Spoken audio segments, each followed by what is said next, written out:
Hey, ladies and gentlemen, welcome to the Married at First Sight All-Star panel. Glenn from Jack and Glenn. Jack will be here in a minute. I just want to introduce you, everybody. We'll start with my man Tommy. Tommy, what's going on, brother? What's up, man? August love story here. My better half will be here a little bit later, but yeah.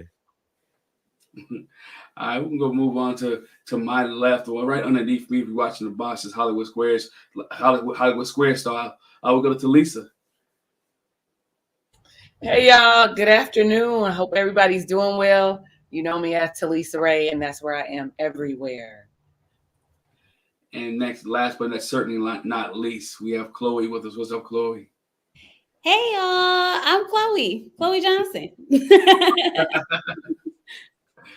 And we're going to talk about Married at First Sight. This week at Married at First Sight, it was very interesting. We're not gonna start with a train wreck. We're gonna get to that because that's gonna take a lot of time. We're gonna get to that here somewhere in the middle. But I want to start with this one. You know, we had the couples meet this week. You had Elijah on, along with Jasmina, along with Michael, and along with Katina. They all sat down and they had a discussion about how compatible they were. And I thought it was interesting how Michael and Jasmina say they're the same, but yet there's so many different similarities, and some similarities, but they're really kind of different. Let's start with you, Talisa. Your thoughts on Jasmina and Michael as they stand, some of the similarities and some of the differences between the two.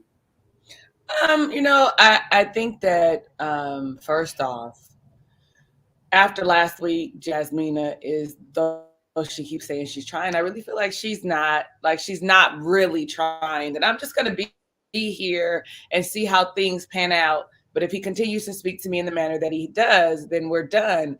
But when I think about differences and similarities, for one, I'm not sure when I think of like core. Like she seems to be a little bit more stubborn than he is, where he is, seems like he wants to change and wants to hear what she has to say, and is very kind of flexible because he wants it to work. Where she's kind of like standing still in, this is how I feel. Yes, they both may be opinionated, but the fact of the matter is he's willing to hear what her opinion is and make the adjustments, where she is not necessarily open to really like receiving what he's saying. And maybe it's because, I don't know you, but everybody here has been married and we know what it really looks like to have to work through something. We don't come in, even just in the relationship part, the getting to know you part, we don't come in knowing how we're going to react to one another or the things about one another, but we make a commitment and we say, I'm going to really listen to what you say and apply it. So for her and on the other side, and I'm going to receive it. Like, I don't like how you talking to me and I done told you. So you say you heard me. Now let's just wait. Let's wait it out and see if you make the adjustments. Because I can't even, in this instance, they can't even tell if they're sincere or not in the change until we get home. Let's get home and let's see if you're sincere when we get home. Like, I'm going to enjoy myself on this honeymoon. But let's see if we're sincere. And I don't know, like I always say, I'm rooting for all the Black couples. But at this particular point, I'm always like, at this point, I'm all like, Jasmina, are you in it? Because are you in it? Her energy has always been very reserved to me. I don't want to say like a wall, but very reserved, very, let me see what's going to happen. And he's kind of the same. And then, so here we go. It just like turned on. When I think about similarities, they're both kind of very negative. They're both kind of very negative. She's negative in the sense that I don't believe you're going to change, and he's negative in the sense of, well, everything is falling, the sky is falling. So yeah, I'm going to stop right there. I just want y'all to know, I'm going to be honest, that I just literally, before we got on here, finished watching the episode, okay? Just like literally signed on right after I finished taking my notes, like literally. So, yeah. No problem. No problem at all. Let's go with you, Chloe. Your thoughts on the similarities and differences between Jasmina and Michael, and are they valid? Well, so first I want to say to Lisa, you should have, then that means that your emotions are high. Your emotions are high. Okay, we done simmered down already. I agree. Like, I feel like they are very similar, as in, like, she tries to convince us that she thinks positive, right? Oh, everything is going to be, I look at the glass half full instead of half empty. I look at the positive. I don't ever think it's going to be negative. I don't ever think there's going to be an argument. I don't ever think it's going to be anything. Yet and still, she can't let go of what happened. So it's like, wasn't, like I said before, I felt like she chose that moment to pick with him because she can't get out of what the sister said in her head. She's negatively replaying it over and over and over every chance she get, and it's not healthy, because even though she didn't like the way he spoke to her, which she has every right to, but if you're going to continue, you only have 8 more weeks. Well, now we're like at 7, right? You only have 7 more weeks to really figure out if this is it or not. If you waste so much time on the first argument that y'all had, like literally the first day you got there, when do you progress and move on? Time is not on your side in this situation. So for her to sit and make it seem as though, and I said this, like she's just as negative as him, and I haven't really seen him get negative yet. It's like he's still optimistic about it. He's still thinking the process through. He's trying to figure out ways to make this work, not necessarily thinking negative of it. He's just trying to analyze what's happening so he can find a way to get through it. Meanwhile, she literally just cut completely off. I think she's uninterested, and I think that she may not be even attracted to him anymore at this point. Like she's out of this. It's on her face. It's in her tone. It's in her body language. And I didn't even know that they had all those things in common when they were sitting on the beach talking about it. I was like, really? When they had this conversation, they got this in common? I was confused. I was like, wow, they got a lot more common than I thought. And the way of thinking is starting to look the same as well. That's all I got.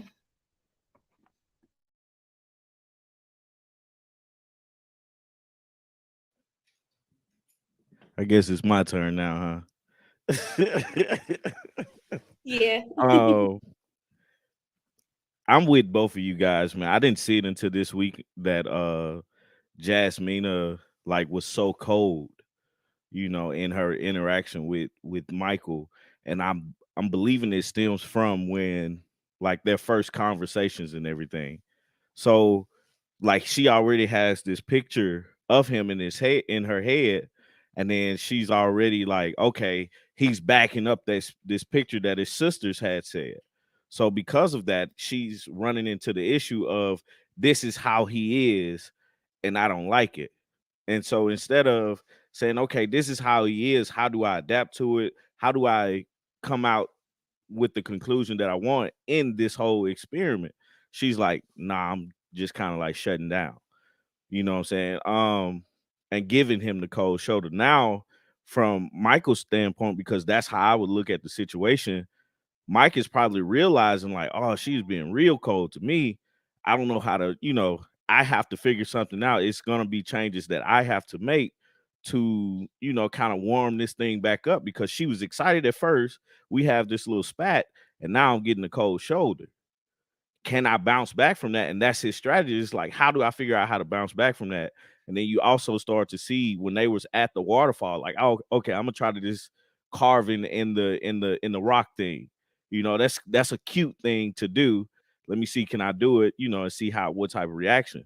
Because at the end of the day, a lot of times, the way I think, and that's how I got my wife, was if I make her laugh, you know what I'm saying, I got her. And my wife started off by laughing. So it's like, all right, bet, cool. So it's something that he's going to do, or he's thinking that, okay, how do I warm this thing back up? And getting her to laugh, getting her to kind of like loosen up a little bit more is the thing that's helping him. And so with that being the thing, it's like, I don't see it working. Like, I hate to say it. I really want them to like get together and be like, I'm all for black couples, but it's like I just don't see it working out the way that we all planned. Hey, Artika. Hi. Yeah, back me up if you got anything. I don't. Oh, okay, cool. Artika's in the building. Yes. But yeah, I just think Michael messed up in the beginning when he first caused that little argument.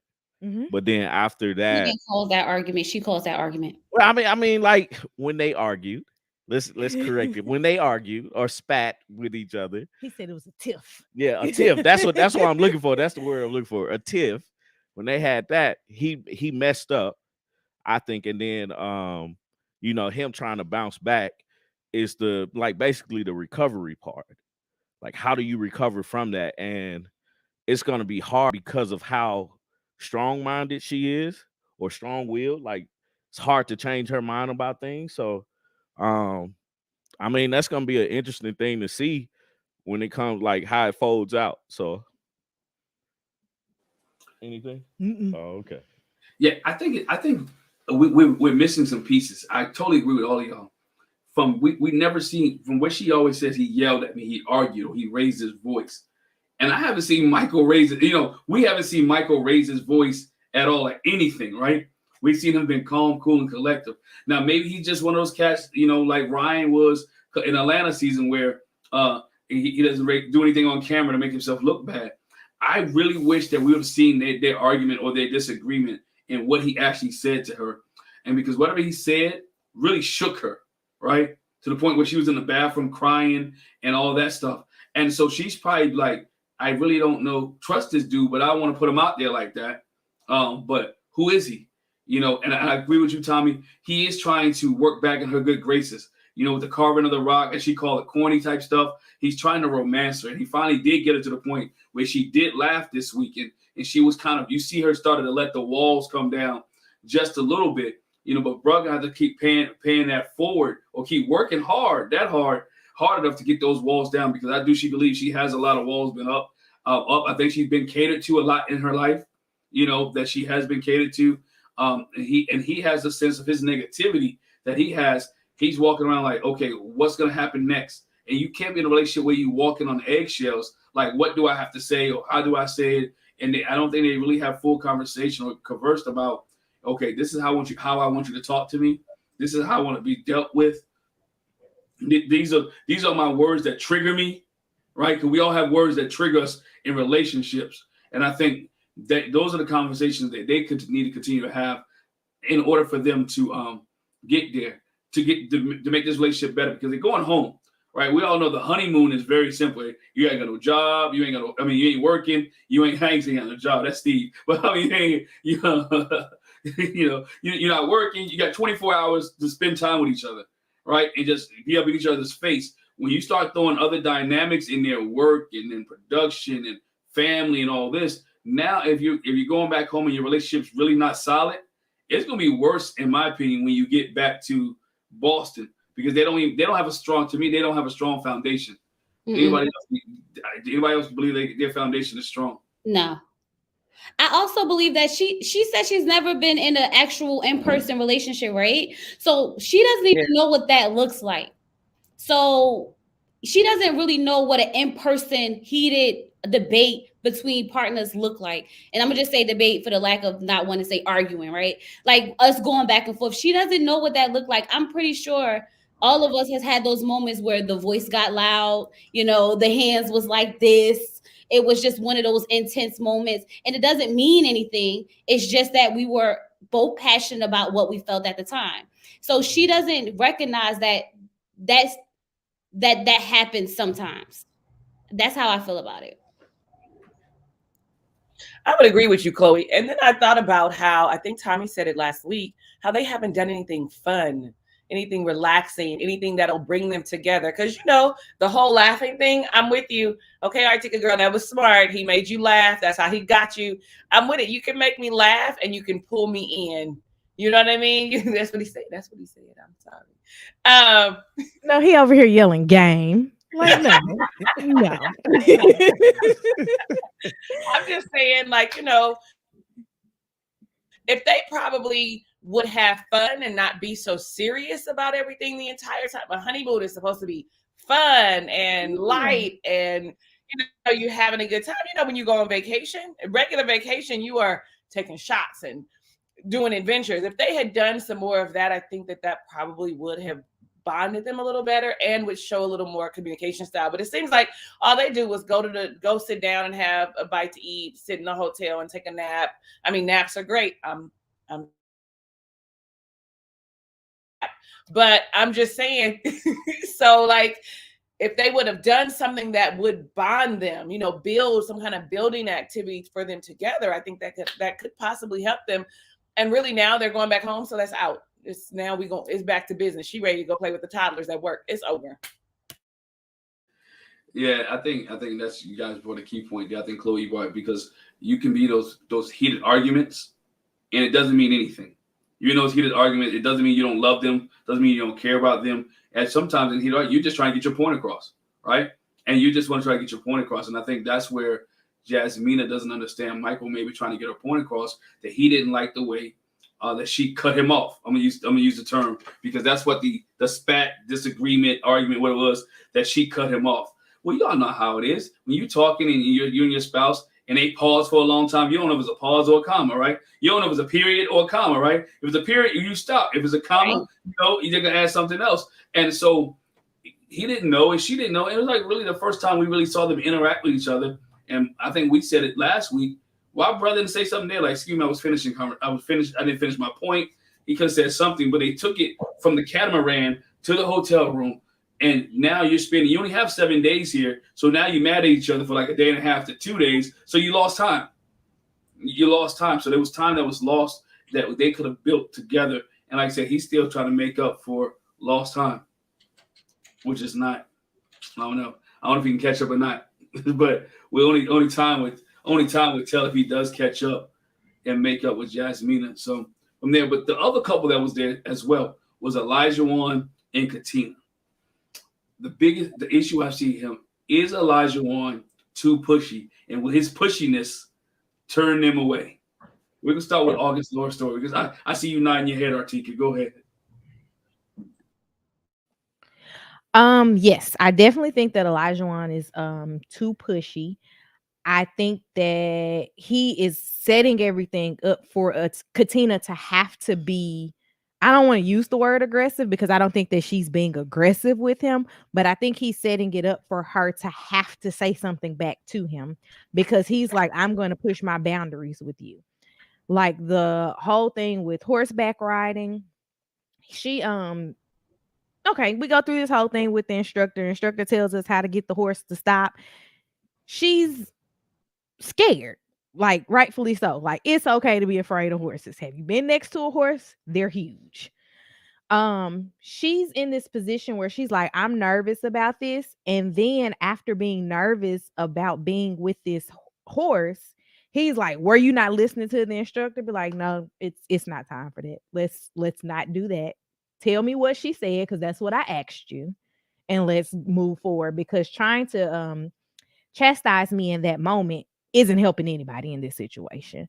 Like, it's going to make me irritated with you, and I still haven't gotten to the whole how do I stop this horse situation.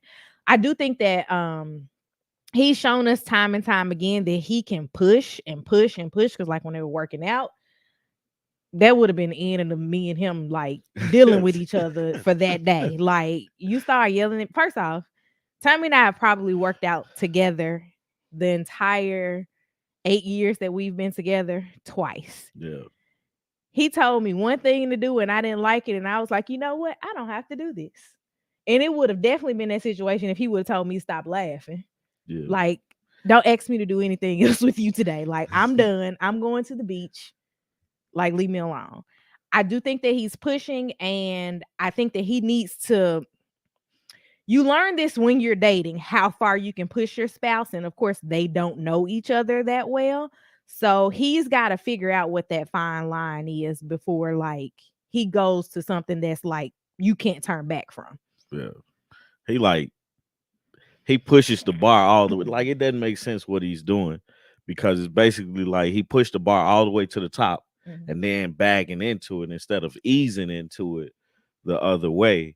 Like, you can't treat anybody that way.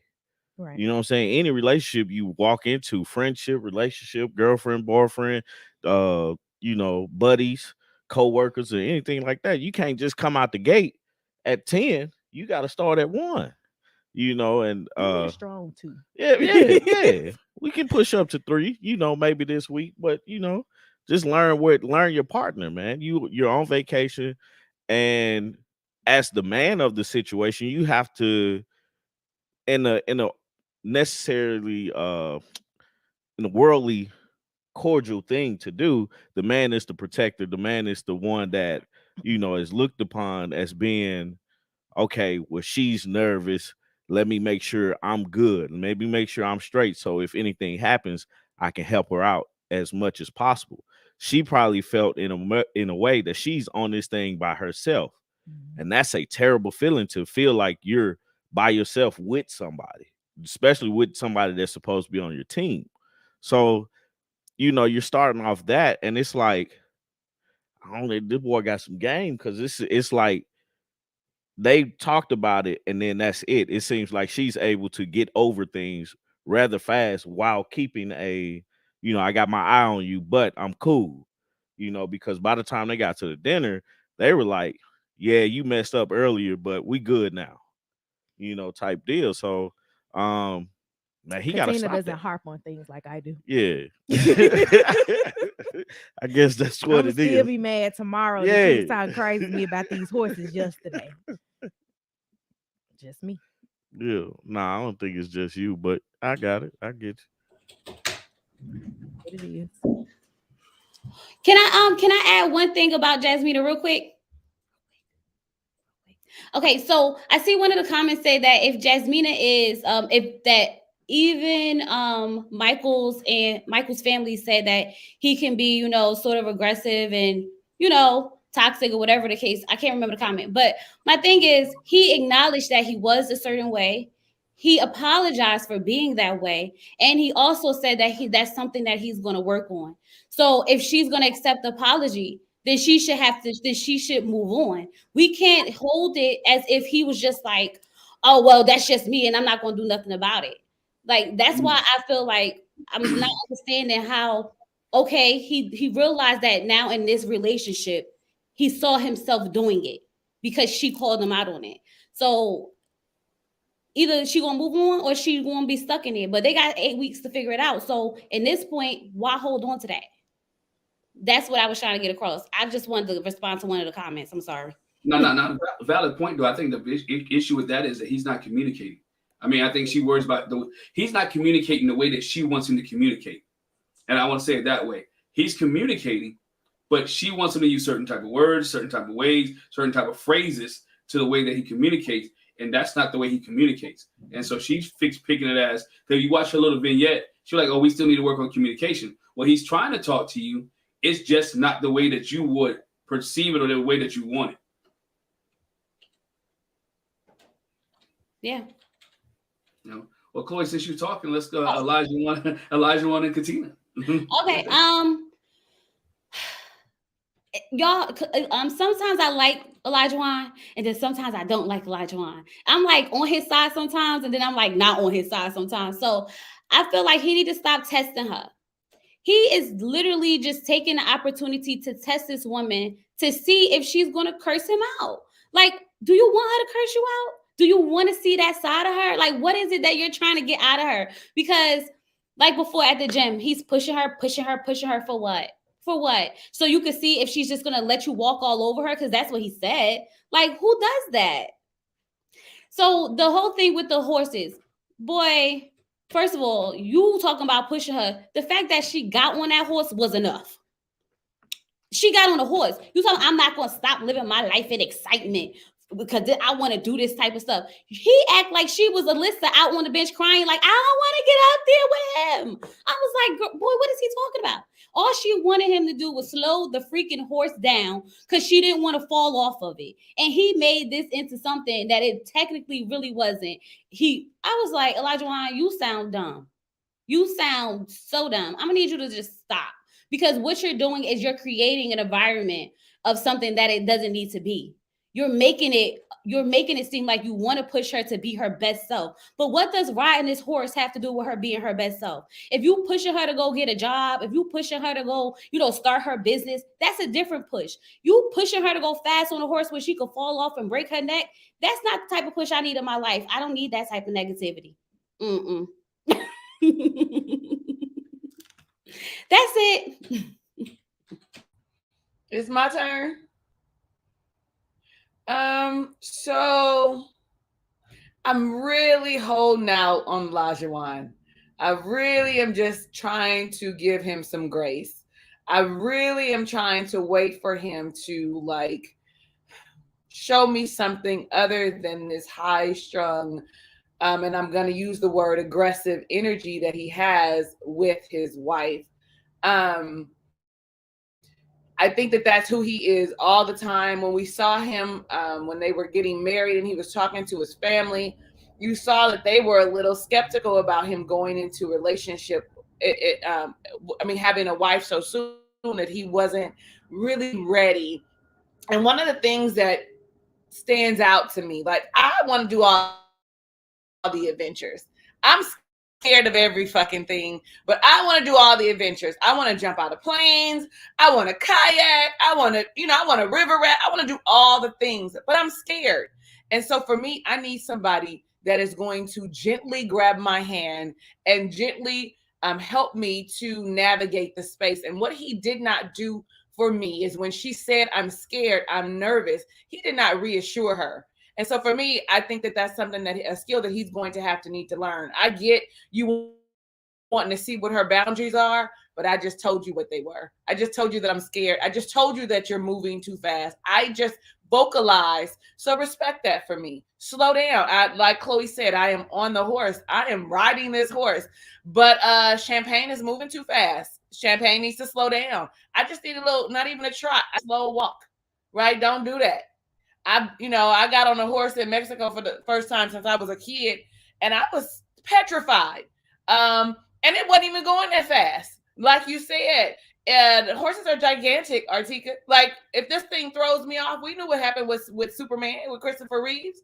If it throws me off, what happens? I'm gonna be right. I'm gonna be all jacked up. So consider my feelings. Consider what I'm feeling, how I feel. Mm-hmm. And when I'm articulating that to you, be mindful. Yes. Say, okay, babe, I got you. I'm going to go slower.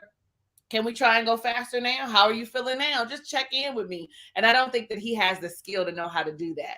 I don't think that he's going to have to learn it really quick.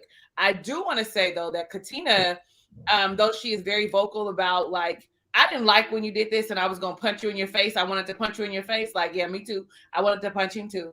I feel like she resigns as soon as he just says two words. Like, she easily resigns to what he's saying. Like, she's too okay, like right away. Like you said, I'm glad that they were able to move forward. I'm glad that they were able to talk about it. But how much do they talk about it? Because he keeps doing the same thing. So are you really saying what you should be? You know what I mean? Like, are you really like sharing with him, I don't like this, that, and the third, and then sticking to it? Is he just saying something to you for the moment, and then you're like, okay, because he did it with like you said, in the gym, he did it with the whole threesome thing. Now he's doing it again. This is the third time, and I feel like this time you should have said, okay, let me check you real quick, because this isn't going to work. Yeah. It's not going to work. I'm glad that they're able to move past it, because like Artika, I probably still would have been talking about it when they asked. I would have been like, and you know what? Earlier today, like I know that I probably would have. It would not have been the same day that I would have been okay. You know what I mean? I would have to keep talking through feeling. But I'm trying to keep my mouth off the black man. Like, I'm trying to keep my mouth off of him. I really want him to do better. So I'm just really holding out, like really like suppressing all this stuff that he's given me as my first impression of him. I'm really trying to just not do him like I want to do Alyssa. I want to give him some time. I want to give him some time to maybe episode 8. I might just go ahead and let him have it if he's still at it. I'm just gonna tell y'all the truth. Okay, I'm off my little soapbox I like to stand on. You know, I thought we all agree Elijah Wan was real pushy. when I had to put him, I had to look at some of the men that's there. If you took how Steve was with Noi when she was scared of the water and how patient he was and how he was there holding her back and consoling her and talking her through the process of her fear of the water. And then you look at Elijah one, it's two differences. They're totally different. It's like night and day. And that's how he should have been handling Katina. Okay, I know you're scared. Okay, Champagne, even offering away with Champagne moving too far or moving too fast, would you like to take my horse? All right. Or it's all about tone and pitch, right? Yep. You may be scared. You know what? Katina, his encouragement, Katina, you did a great job just getting on a horse. Like Chloe said, I appreciate you for riding it. We can try to slow it down. Would you want me to hop off of my horse and hold you and walk yours like a little kid at the pony ride? Whatever the case may be, so you can give her that comfort zone. And also what it does, it shows her that you're supporting her in the midst of her fears. All right. It's good to trust. And trust. I've been Elijah one, right? Let's go, right? So I had to learn in these 20 years of marriage, hey, bro, it don't work that way. And when you coming from, and a lot of it, so I saw somebody in comment, when you do come from a sports background, or when you do come from a military background, when you really don't have to have fear, and you got to do everything the first time, or you just got to let it go. You have that built up in like, hey, I try anything, right? And so but you got to realize it's not about him. I think Elijah one, in some instances, when it comes to his excitement, his experiences, he's selfish, right? He has to realize that he's not by himself anymore. That he has somebody else with him, and he has to bring them along. And you can't always expect your spouse or your mate to be at the same place you are at the same time, because we come from different backgrounds, we come from different experiences. She has a traumatic experience with a horse, right? I think it was a couple years ago. And let's be honest, we're kind of double standards here, because remember, I think a couple seasons ago when Vincent was scared to get on a horse, people was calling Vincent out, right? Oh, he's a punk, or he's soft, this, that, and the other. That's because he didn't get over that. Yeah, it was a different vibe. It was a different vibe. That it was a whole different vibe. No. She got on the horse. It took him a long time. She did. Yup, that's right. She got on. He ain't even try. Right. Yeah, see my wife chiming in now. She come back. She was listening. Yeah, I didn't think she was one of my athletes. So I'm sorry. I've been coaching for so long. Let me tell you, former football player, when he starts up, it's like game time. Like even when he plays with Lily sometimes, he's like outside. She got a T-ball set for Christmas. He's like outside with her and like swinging the bat. And I'm like, she's 2. And he'd be like, let's go, Townsend. So she just yells out, let's go. Like he's got my baby being aggressive like this now. You just don't know, man. By the time she's 18, it's gonna be a female softball league, and that's our ticket. I don't care. That's our ticket. Start them early, man. Start them early, but we look at that though, because if you play football or athletes, you've been trained like that to go. There's no fear. Always go balls to the wall. Put everything in. Put your best foot forward, effort, and just keep moving. And so sometimes it's hard to take that out, especially when we're dealing with our spouses, to realize that they have not been in that aspect or been in that case. Even with our kids, they're not at that level. So had to ease it back. So I can see where Elijah one was coming from, because you want your spouse to enjoy the experience with you, but at the same time, you got to make it enjoyable for them. And that's what he didn't do. She will always remember riding horses with him the first time I was miserable. My first time riding a horse made me sick. So you might have just killed the enjoyment of riding a horse for her ever again. And I think that's where he got to realize. And of course, his friend said it. You got to tell him things multiple times. That ADHD kicking in. He seems like he's a one-track mind person, right? Once his mind is fixated on something, he's going to try to. It's hard to pull him away from it. But I think that's where he has to realize she's not one of your guys in the gym. She's not one of your buddies. She is your wife, and you need to treat her. Up to Talisa's point, I think she does give in too early, too easy. As soon as he says something sweet, or he hugs her, or he grabs her and kisses, she like melts in his hand, which allows him to get away. From. He gets away with stuff, right? He gets away with yelling at her. He gets away with fussing at her. He gets away with pushing her, and even her comment like "I'll punch you in the face." I'm not condoning that, but what else was there to that conversation, right? That's not all she said. I want to see what else was there. What else was there to that conversation? Like, you better not ever do that again, because this is the blah blah blah. Chloe was going to say something. No, I wasn't going to say nothing. I was agreeing with you. Okay. With you. I'm gonna just say I choose violence. Where's the button? Because I'm gonna choose violence. I choose violence. That's no. Oh, I was gonna say something. He does that because that's how he used to get over on women. That's Isaac. Whenever a woman yells at him or do something, he throws in that Isaac, little, shebang, and he's trying to like, give me a kiss, give me hugs. Don't worry, don't be mad. He's trying to smooth it over with affection, and that's the player boy in him coming out. Instead of actually addressing it and fixing it, he's just trying to smooth it over at the moment. And it's working. That's the thing. It's working. So why fix something that's not working? I mean, that's working, So if it's not broken, don't fix it. Yeah, I understand what you're saying. Until she says something, I'm gonna keep doing this because this is what's working for me. Yeah. Maybe he tested her again. Him and his, That ain't no test. That's him. Let me get out of this hole real quick. It's like I love you, baby. Yeah, that's the whole manipulation, narcissist, F-boy tactics. See, let me just. I said. You're right. Episode 8. Yeah, no, you're right, because it becomes manipulation. It becomes manipulation. I mean, I think sometimes you see how, and I think Chloe, you brought it. I was going to save it, but he does switch off from Isaac and Elijah one real quick because he tried to put Elijah one, put Isaac in the background, and we've seen in the last few episodes when it's dealing with aggression or dealing with sexuality, Isaac shows up real quick, and I think he likes Isaac, right? But he wants to be Elijah one. And he has a hard time dealing with who's Isaac and who's Elijah one. And he's trying to hope that Katina will keep him being Elijah one. Or I didn't say Katina. That marriage will keep him to be Elijah one and not Isaac. Because he really hasn't dealt with a lot of things that in my view, he hasn't dealt with Isaac. He's put Isaac in the closet and he hid Isaac. But he hasn't really dealt with Isaac. And I think that was one of the biggest issues that I see. That Isaac may rear his ugly head. It may cost him his relationship later down the road. Because we saw Isaac at the bachelor party. We saw Isaac when he was talking about having sleeping with the mother and the daughter. We saw Isaac eat with the rose petals. He's saying that he doesn't want to get in between the sheets. He wants to know his wife. I want to do this. But some of the things that he's doing, we saw Isaac with the horse. So he's bringing that Isaac up every once in a while when it's convenient. And he's trying to pull it back in. There's going to be a time that he's not going to be able to pull Isaac back in. You guys' thoughts on the Isaac and Elijah one?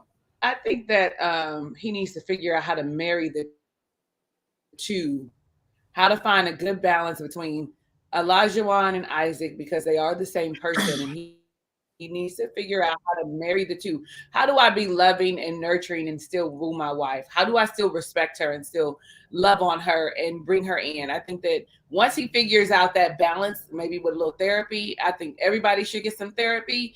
But once he figures that out, then I think that he would be more successful. He has to find a natural balance because it's part of who he is. You don't have to just take it to the extreme. You can just be loving and kind. Like, that's okay. You don't have to be manipulative. Right? So that's how I feel. I feel like he needs to figure out that balance. And I'm really hoping that he will. I mean, eventually. It might not be in Married at First Sight or even 6 months after. But I think that he needs. All right, Artiga, you going to say something? I was going to say, I still think he's trying to convince himself. That's where let me fix this real quick so we can get back on level playing field, because I'm still not sure of this marriage thing because of the Isaac coming out at times, I wish he wouldn't have made that the Dr. Jekyll and Mr. Hyde thing. You know what I'm saying? Just because it's like, bro, that's a part of you. You know what I'm saying? That's your history. Like, if me and her got together after we got finished with college, after we, done all our stuff, and it was like that was necessary. Like, I knew her at 18. We stayed in the same dorm and stuff like that, but we never dated in college or anything like that because I was doing all type of stuff. He had to get his tendencies out. I had to get everything out, and then it's like we actually talk about it. You know what I'm saying? The things that I did and stuff like that, and things that we did.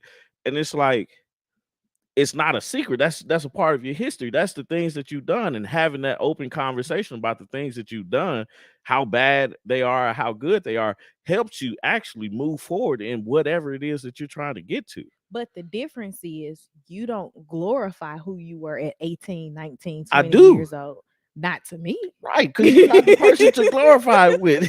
That's what I'm saying. Like, and that's what he's doing with his wife, is he's putting Isaac and all of Isaac's BS on a pedestal. Like, I used to do this, I used to do that. I don't want to hear that. Yeah. Like, as your wife, I do not want to hear that. It just so happens that I knew you during that time of your life, but there are so many things about you that I did not know during that time in your life. You just kind of fill in gaps of things that I didn't know. Yeah, but it's more so like when the conversation comes up to talk about Isaac, like she asked a question, hey, back in the day, did you do X, Y, and Z? He kind of want to keep it on the hush. It's like, no, bro, talk about that. But there has never been a time in these 5 days that they've been married that Katina asked any question that would have led to, oh yeah, I had sex with a mother and a daughter. Nobody asked that Nothing. question. He offered that. He offered that Right. Let's learn what to offer, because that's not what we want on a platter. That wasn't it, man. Like, you could tell me something else about you. Like, if you had just, I don't know, come up with something else. Like, that just wasn't one that I would have pulled out of my backpack and been like, let me tell you about this. Yeah. Just wouldn't have Absolutely happened. not. On that. He's still trying to convince himself that marriage is the way to go. I have a family member that's like Isaac or Elijah Wan, and when I see him interact with new women, I'm like, girl, don't fall for it. Girl, please don't fall for it. Stop listening to him. And they all fall in love, and he promises marriage, and then next thing we know, they not together anymore. He just can't promise Katina marriage because they already are. So he's just like, he's doing all of his pushing and all the manipulation that he can, and then he smooths it over with I just want to make things perfect for you. You're my wife. I want to do this for you, and I want to do that for you, and I'm going to be your protector, and I'm going to do this. And it's like, oh, that's all fun, but like, stop all the other BS. Like, I don't want any of that other stuff. Like, he just needs to learn when to shut up and when to like tell about things from the past, and let's figure out how to actually become Elijah Wan and stop being this hybrid of Elijah Wan and Isaac, because that's where he is right now. It's like, I want to be Elijah Wan, but I still got a lot of Isaac left in there. Yeah. At his core, he is Isaac, and he's just gonna have to figure out how to bridge the two. I guess that's the easiest way of saying it. Yeah, how to find some balance. He needs to get some balance, or not be married. That too. That's the part. But he says all the right things, though. He says all, if you listen to his dialogue and when he talks, he is saying all the right things. And that's why I think it's hard for people to really to buy into him or to feel him, because he's saying everything right? He's, you're my one, I love you, you're gonna be my wife forever. He's saying everything that's good, and it sounds good, and people fall for that. Are y'all believing that this is who he's trying to become? Do you believe that this is who we only what episode 6, right? This is 5 or 6, whatever. Do you see him being this person throughout, or is he just giving too much fluff? Is he giving too much too quick? That basically is what I ask. Giving too much too quick. I think he's giving fluff. Oh, I'm sorry. Go ahead. No, go ahead, Chloe. It's fine. Okay. I think he's giving fluff because that's all he knows. I think that's just all he's used to. That's all he knows. I do think that he's open to actual falling in love and being married and being a husband. But I feel like because that's all he knows, like he knows how to sweet talk women. He knows how to get in their drawers. He knows how to get over. He knows how to play the good side, the bad side. He knows all of that. So he's using what he knows. And he knows that if I sell you a good game, then I can get what I need from you. But he's hoping that she's what he needs. But I don't think that he's doing it I'm trying to see how to put it. I don't think he's doing it intentionally. I think that's just how he's used to dealing with women. I think he swoos all his women. I think he tells them all the good stuff, does all the fluff. Okay. It's just that now he's doing it for one woman, hoping that this may work. I think he really wants to be married. I mean, I do think he loves the cameras. I do think that, you know, at first this is opportunity, but I think after meeting Katina, I think he really likes her. I think he really wants to see what he can build with her, because they match each other, I think, and he sees that. So I think he's willing to like really go in all in, but it's just hard for him to like really know what to expect out of it because he's never had to do anything past that point of talking.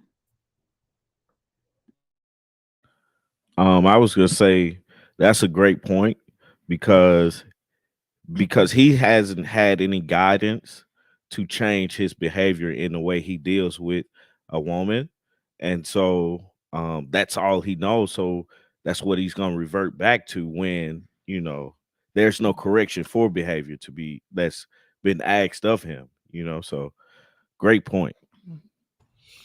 I just want to add though, because I do think that maybe he does want to be married. Yes, he wants to be married, but a lot of people want to be married. And my question now for him would be, you may want to be married, but are you doing what is required? Are you putting in the work required to make the change, to make you, are you doing the research? Are you healing from Isaac and your past life styles, etc., so that you can really have a healthy, happy, successful marriage? That's my only question. We want to be married. I mean, I don't want to do it again, but people want to be married, right? They want to be married, and in that wanting to be married and actually doing what's required and making the marriage successful for me are two different things. So I don't know if he's there yet, and that's the only reason why I'm gonna keep waiting, but only until episode 8. I'm just giving him some hope, but seeing the next episode, a little peek of it, I don't know. So I'm just saying, I'm just trying to just wait. I see what you're saying, Chloe and Tommy. He definitely wants it. It's something that he wants, he desires. But is he ready? Is always mine. Is he ready? Does he need to take a step back? For me, it's a yes. Mm-hmm. Everybody wants to get married, but does he really want to be married? There it is, Artika. Two different things. There it is, Artika. Mm-hmm. Like, I never wanted to get married, but when I got married, I want to stay married. Like, that's, man, tell me the truth, man. When you saw me, that was that's it. Not what happened. Either one. It's not what happened. But okay. There you go. There you go. Okay. But it's like, anybody can get married. Like, what does it cost? Like $30-$40 to go get a marriage license? Like, but are you wanting to stay married? That's the question. Like, you got to the point of marriage, but what are you doing to stay married? I mean, this is only 5 days in, but at the 5th, 6th day, I've already found a lot of things that have gotten on my nerves about you. Yeah. And I'm not even in the room with you. Yeah. So, like, it's a lot. And when you say that, though, I think too about people do want to get married, but the caveat is they don't know what happens after the wedding. Yeah. Mm-hmm. I think that's what happens. Yeah. They don't know what happens after the wedding and what it takes to sustain that marriage or that partnership or relationship or whatever. We don't understand it because nobody tells us. If you think about it, as a woman, when you say, "Oh, I'm getting married," he asked me to marry him, and I said yes. Nobody is asking hard questions. Did you talk about finances and spirituality? Have you talked about children? Nobody's asking those questions. They're asking, well, what day are you getting married? Where are you getting married at? How many people can be in your wedding? Nobody is really saying to you, sit down. Even when you think about people going to counseling, marriage counseling, let's just say at the church, it ain't but 5 or 6 sessions or something for the most part. Mm-hmm. I feel like nobody tells you what to expect. Nobody tells you, you just married Elijah, aka Isaac, and he was a whole asshole. So how you gonna deal with him trying to, change that behavior? I mean, what happens if he reverts? You know what I'm saying? Like, that's just my whole thing too about when people be like, I want to be married. Oh, that's great. It takes a lot of work. God bless and God They're keep. like, I always knew what my wedding would look like. That's not marriage, though, girl. That's a wedding day. But I do feel like once he actually, I think he just needs to know what to do next. I think if she instructs him or he gets counseling from the experts, maybe maybe he can figure out what to do next, because he got all that player stuff down pat.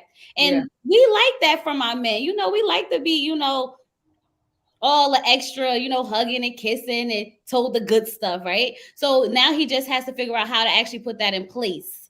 So hopefully, if they give him the advice on how to put that in place and he uses it, then this could work.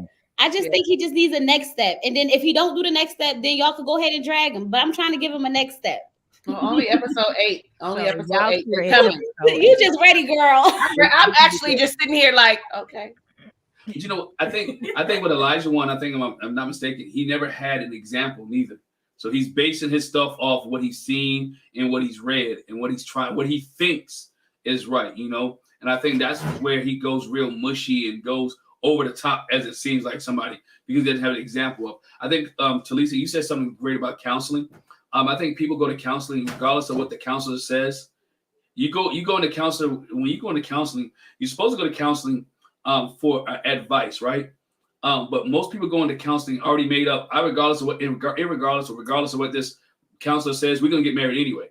What happens if after the counselor says, you know what, I don't need to see you two guys to be together because it's not gonna work out, right?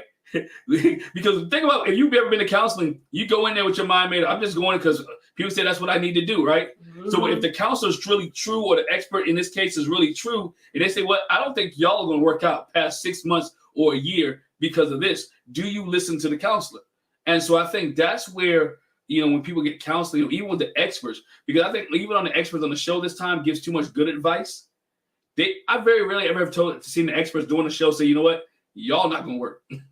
We made a mistake, right? All these seasons, they've never admitted in the middle that they have made a mistake. Even with Chris and Paige, they still try to get them, you know, tell Chris and Paige, like, you know, we done. The experts should say, you know what, we made a mistake. Y'all might want to do this and that. But Elijah One, I think he could. I'm holding out. I'm hoping for the brother. He's trying hard. But there's a lot of red flags from a man that I see. There's a lot of things that can go either south. And he just might be grateful that Katina's kind of holding it in, because I think she's, like Tommy said, we said it earlier, she's brushing past it. I don't really think she's brushing past it. I think she's just holding it in the back of her mind that when that one thing is hit, when that one button is pushed, that she's giving him everything from the old and the new, right? She'll bring up the horse. So when it happens, she'll bring up the horse situation from episode 4, and we might be episode 12, and she's talking about what happened on the honeymoon. Y'all know how y'all do sometimes. Oh, it's gonna happen. That's gonna happen. Y'all know y'all do. You see how I just side-eyed you with that, Glenn? Like, I know how y'all do sometimes. Y'all. I hold on to things. I'll admit it. Yeah, I'm gonna just be quiet in this part. I definitely hold on to things. Like, I will tell Tommy, remember I told you don't do this. I tell him all the time, I remember I told you don't do this, and then on this day is when you had me messed up. I might not be able to tell you in the moment, but I'm gonna bring it back up. I can probably tell you what shirt you had on the day you had me messed up. I do that, but I do that to process it.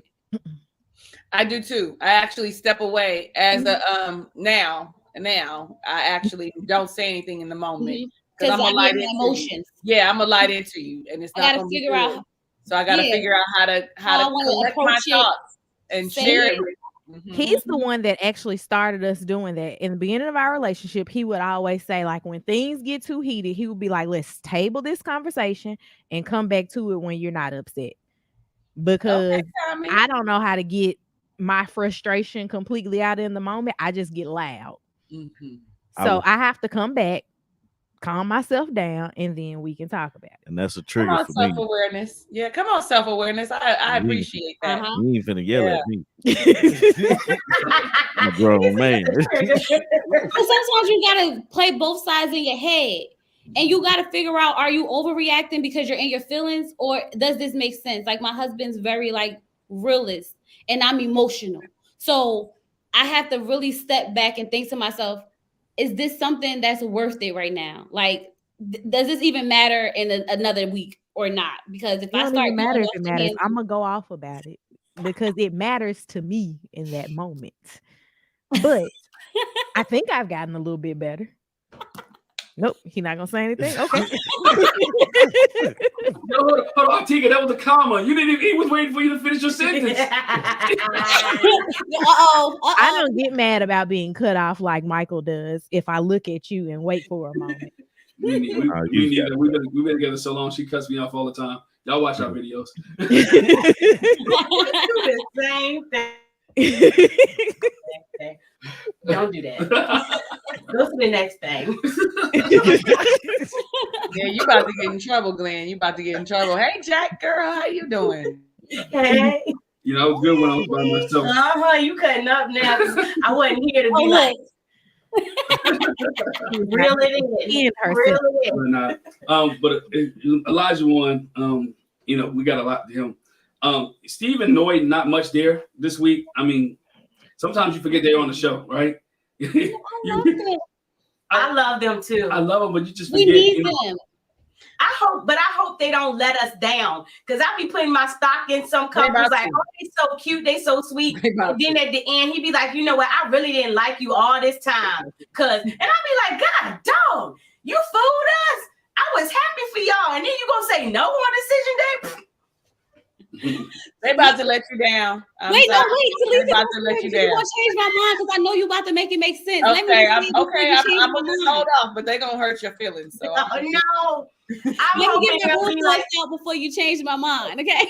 that's what I'm saying. I'm hoping they'll be like a Monty and Woody. You know what I'm saying? Like, we always feeling them, and then they carry through. That's what I'm hoping.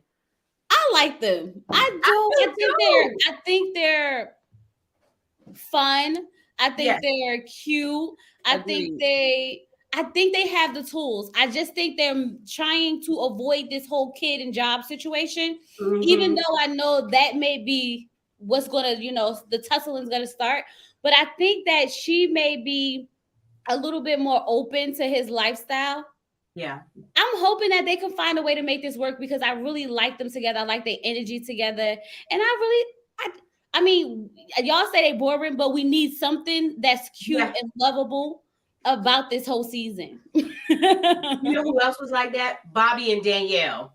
Bobby and Danielle was they was just so smooth. Yeah. But they had little back, but he's a yes man. No, Steve's not a yes man. Because Steve told her, like, that's nice to hear. You love me, cool, great. Like, he's not a yes man. I think they both will speak on how they feel. But Noy is just Noy. Noy is just a hopeless romantic. I think once we have to see when reality sets in what this really looks like. Yeah, right. Yeah. And I think we saw in this episode too that Steve kind of suppressed some of the things. He felt like Elijah on, but he suppressed. I think Steve does a good job suppressing his feelings. He thinks a lot of things, but it's not going to come out of his mouth. He may say it in his one-on-one confessionals, but he won't say it to Noy. And we saw that with the swimming thing. Like, she's nervous. I want to be adventurous. And she don't even want to get, she don't even want to get in water. That's true. Like, I think it's stupid, but I'm going to work with her. I was kind of looking at Noy and Steve to be boring like Jessica and Austin, but they stayed together. Right. And it's like, even every time I bring up Jessica and Austin, like, I talk about how, like, we need a boring couple, somebody that's just going to, like, coast along. I'm always like, what is their names? Because I can't remember. I'm like, Jessica, they had a baby. They was having struggles. They had a baby. And he's always looking at me like, I don't know who you're talking about. He knows who I'm talking about, but I have to, like, show him pictures and stuff. So I hope that Steve and Noy can be like Jessica and Austin. Just coast along. We don't have any issues, no bumps, no hiccups. I think that they will probably be the couple that says yes at the end. But I also think that they have some communication shit to work through. Her being that hopeless romantic and having an idea of what marriage looks like for her is the problem for me with her. And with him, it's him not being his true, genuine, authentic self when it comes to expressing how he feels about adventure, which we saw later. He switched it and was like, I was glad that she was willing to try. So I think that he's going to open up a little bit because he sees like she's going to want to do some stuff. If I, you know, egg her on a little bit, affirm her a little bit, tell her I have her, that she's safe and this is a safe place. But if they don't work through being able to communicate that, like, I don't know, maybe they will be like Jessica and Austin. I don't know. I listen. I'm with you, Tommy. Let me go look and see who they are again. No, I'm just kidding. Well, this next couple don't need anybody to go look for them. That's Lindsay and Chris. Mark. Sorry. I say Chris because I don't know if y'all watch After Party. Lindsay and Chris was real buddy and buddy.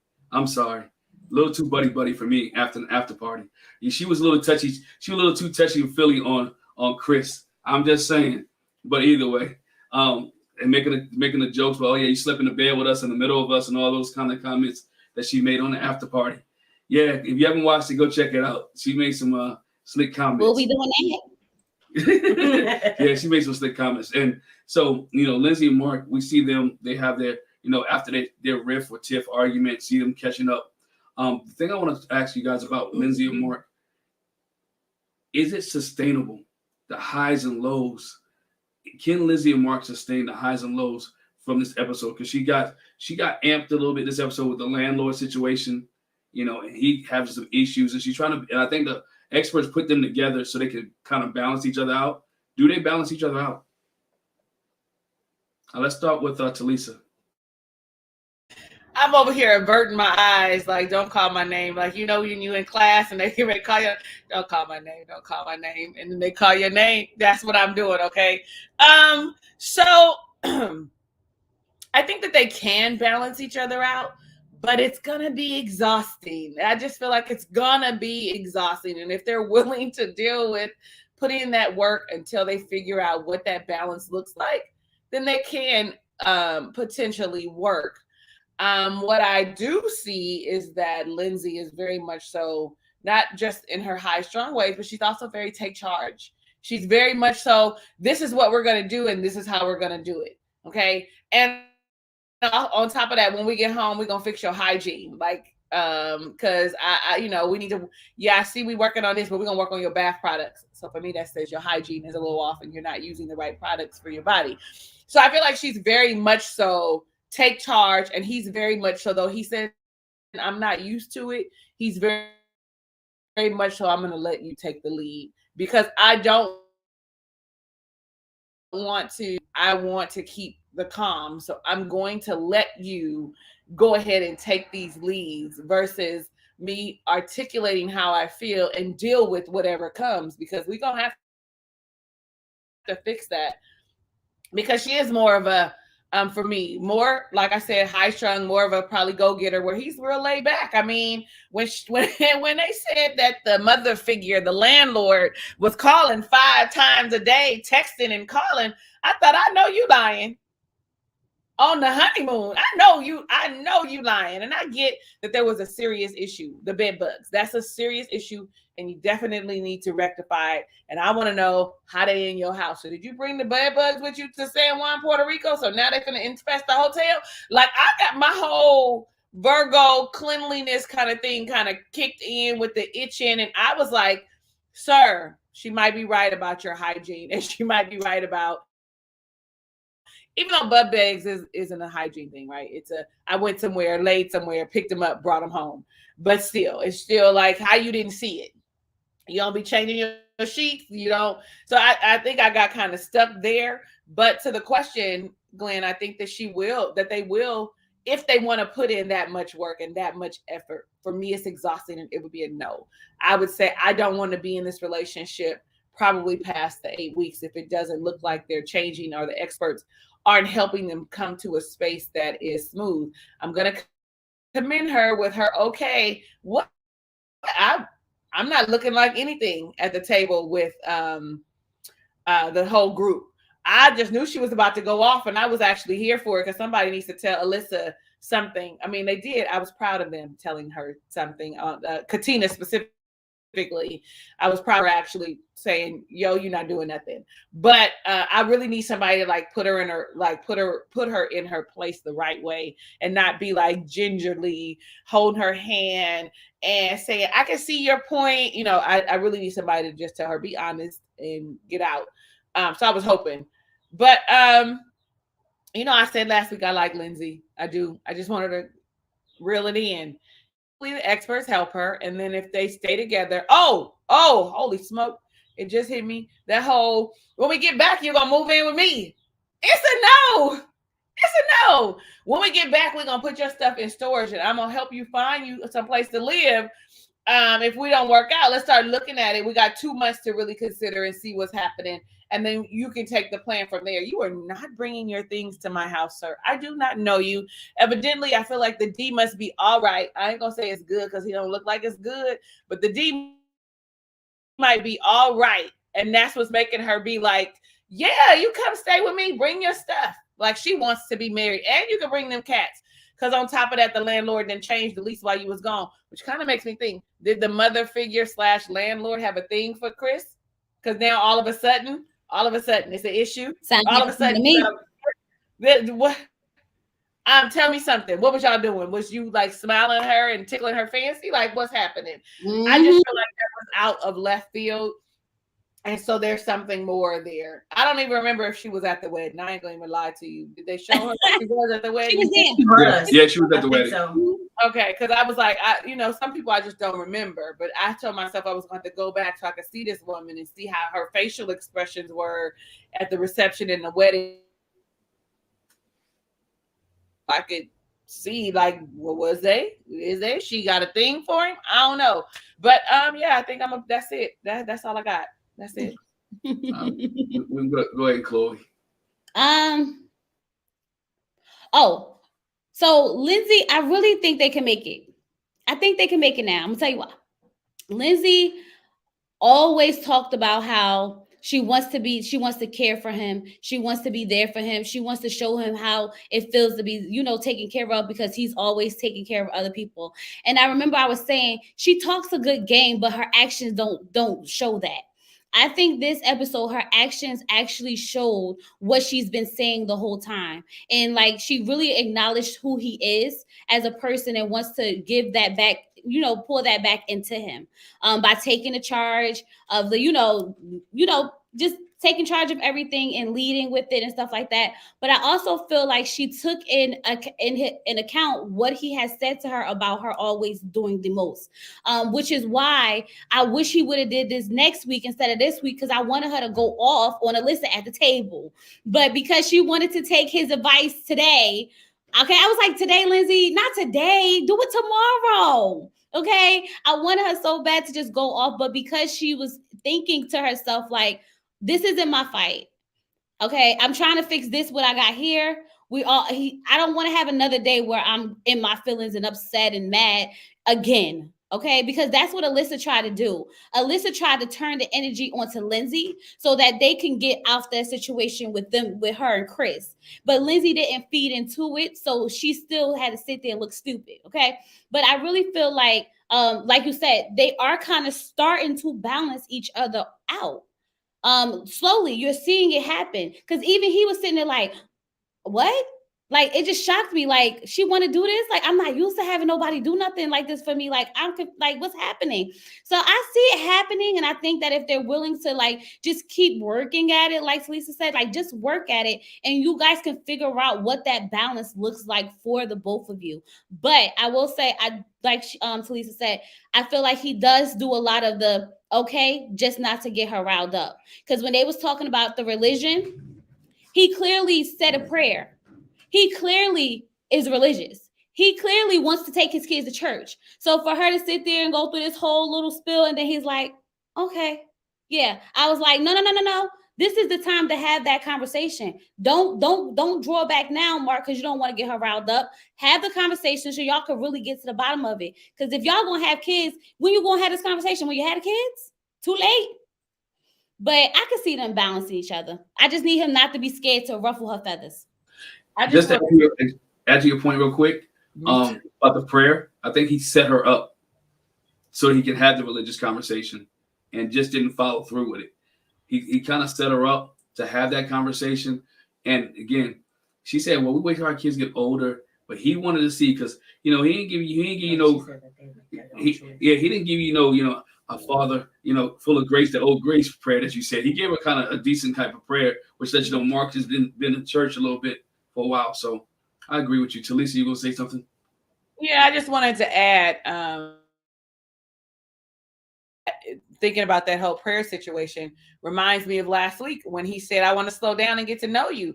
I don't even know what your religious background, what your spiritual beliefs are. So this for me was like an eye-opener for her. Like, yeah, maybe we do need to slow down. But she didn't take that opportunity to be like, we haven't had these foundational questions. And that was what stood out to me, was where you don't, know what his favorite food is? Anyway, listen, I'm just.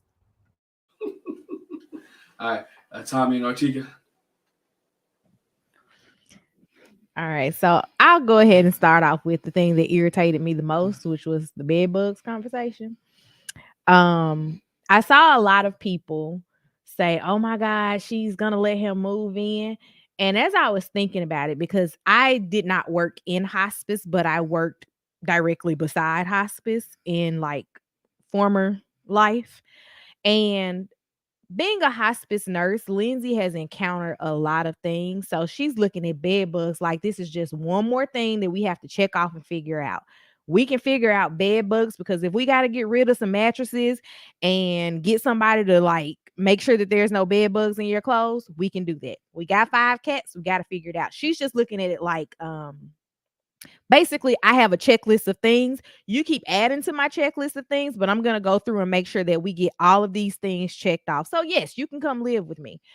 And I like that she's taking that approach to it, because y'all are married. Like at some point, if this works after the 8 weeks, we got to figure out your bed bugs, because your bed bugs now become my bed bugs. So we got to get rid of your bed bugs so that we don't have bed bugs. But going through their relationship, I do think that they are working to a point of balance. And the very first 2 weeks of us watching this, I was like, Lindsay is a lot. And now when we see her listening to what Mark says about being a lot and also not being drunk, Lindsay is actually a lot more tolerable, and she's actually a lot more level-headed than the first few episodes gave her credit for being.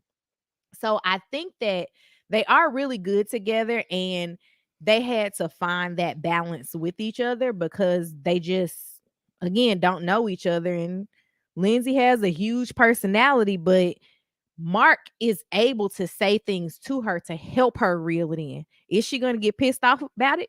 Absolutely. Will she get over it too? Absolutely. She gets over things a lot quicker than I would have thought she did, because they had that blow up argument after the romantic dinner, and then the next morning they're like, oh my gosh, my husband's so great. And it's like, okay, so y'all had a talk. What this talk consists of? Because the level that you were mad after this romantic dinner says that we're not talking to each other until at least lunch tomorrow. Like at least. And that's just giving a lot of grace on the conversation. But I do think that they work well with each other. I think that she's definitely, as she said, taking the mama bear role in his life, and he's letting her. He's like, you gonna do this? Okay, take care of it. Like, it feels good to have someone do these things so that I don't have to. And he's just taking that approach with her. My turn. Okay. I don't know. Mark and Lindsay, they cool. They good. No, I really can appreciate how Lindsay stood up and said, look, I got you. Because a lot of times that's what men need, and a lot of relationships, they don't get that, They don't get the I got you part. You can lean on me, because a lot of times, if you think about it, a man is always trying to figure out what is he leaning on. Like, he just leans on God, while everybody else is leaning on him. And so this situation, that her doing that and her stepping up like that touched me in a manner that was like, okay, Lindsay, you do have some sense of yourself, you know. For Mark, it is, you know, he's just in a situation that's unfortunate. It happens while he's on his honeymoon or whatnot, and that's hard. That's something to deal with while also trying to get to know this person. You know what I'm saying? So, like Artika was saying, the extremes of the argument they had the night before and then going into the next morning, they're all lovey-dovey. That's just one of those situations. That was the most mannish thing I ever seen from two other people, because it's just like, for example, me and her could get into it, be like mad at each other. Me, I'm always hungry, so I'm not gonna go get something to eat and not say, you want something to eat? You know, like, how can you be mad at somebody when you're like, I'm finna get me something to eat, and then you have to ask them what you want to eat, and they may be mad telling you what you want to eat, but at the end of the day, you're gonna eat together and be like, all right, man, whatever we was mad about, we can kind of forget it. So, I mean, like, if you don't ask, you're gonna be in another argument, right? Right.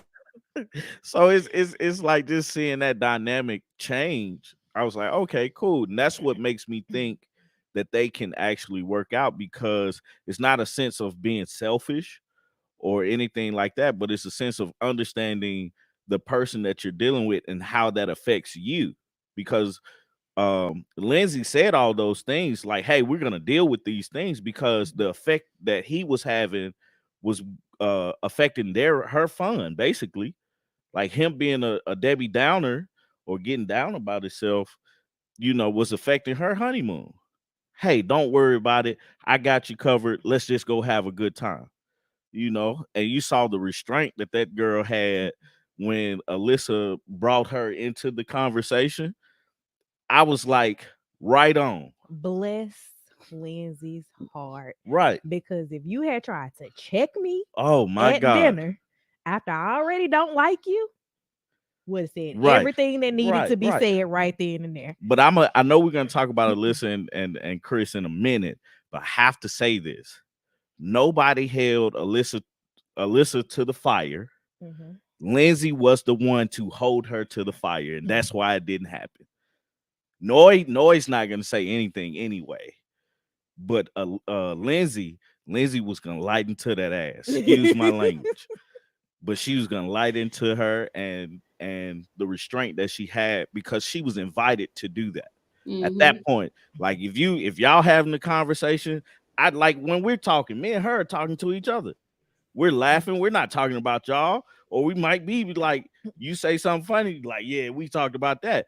But for somebody to invite me into the conversation while you're talking, oh, you just opened the door, especially if I don't like you. There's no restraint for me.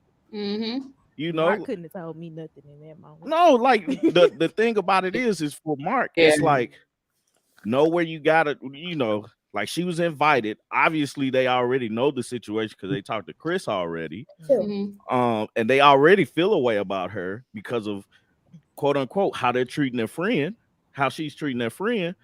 You invite me into this conversation, it's hard for me not to say anything.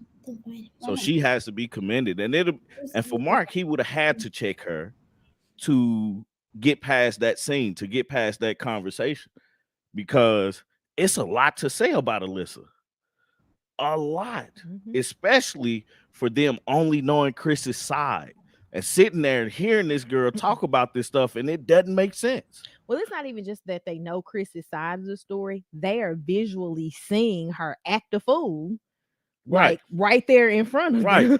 So it's like, you know, her restraint there, you know, and Mark was saying, I can appreciate it because he didn't have to de-escalate another situation at his honeymoon, because that was an invitation to lighten to her, and she didn't take it. So yeah, I gotta commend her, man. Like, they working it out a lot better than we thought they were gonna work it out. So that's all I got. Yeah, real quick point, we're gonna get Alyssa, Chris, because go ahead. Yeah, so I just want to say this. You just made me forget what I was about to say. Oh, about their little argument. I think Lindsay probably did a little bit of what you were saying, Chloe. Overnight, she probably thought about it and was like, you know what? That was silly. That's why the next morning they could come, because she probably self-corrected and was like, you know what? I blew up way more than I should have. And he's probably right, especially after Deacon Mark blessed that breakfast food the way he did. And she was like, oh, yeah. Later on, she was like, okay, yeah, that was too much. So I think in that moment, it probably, was a little bit of alcohol, was mad. She did in Lindsay fashion, and she thought about it later. And that's why the next day they could be like, okay, the next thing. And we in Puerto Rico. Yeah, let me leave that alone. The other thing I want to say about them is I like the mama bear thing. Every man needs a mama bear. Because sometimes even when, like, my husband is a type of person that will address things, but he's also the type of person that sometimes I'd be like, get them. And if you don't get them, I will. Because he'd be like, nah, I was like, no, you need to correct that. That needs to be fixed. So I appreciate that from Lindsay, because obviously Mark seemed like the type of person that he might try to kind of go with the flow. And she was like, yeah, you've been doing that long enough. Let me help you. Let me be the aggression that you're not displaying. And so we can transition into Alyssa and Chris. Yes, she had I wish Lindsay had just opened up a can of whoop tail on Alyssa. But it wouldn't have gone well. I know, but it wouldn't have gone well. It would have been like some other reality shows. The table might have got turned over. It would have went like that.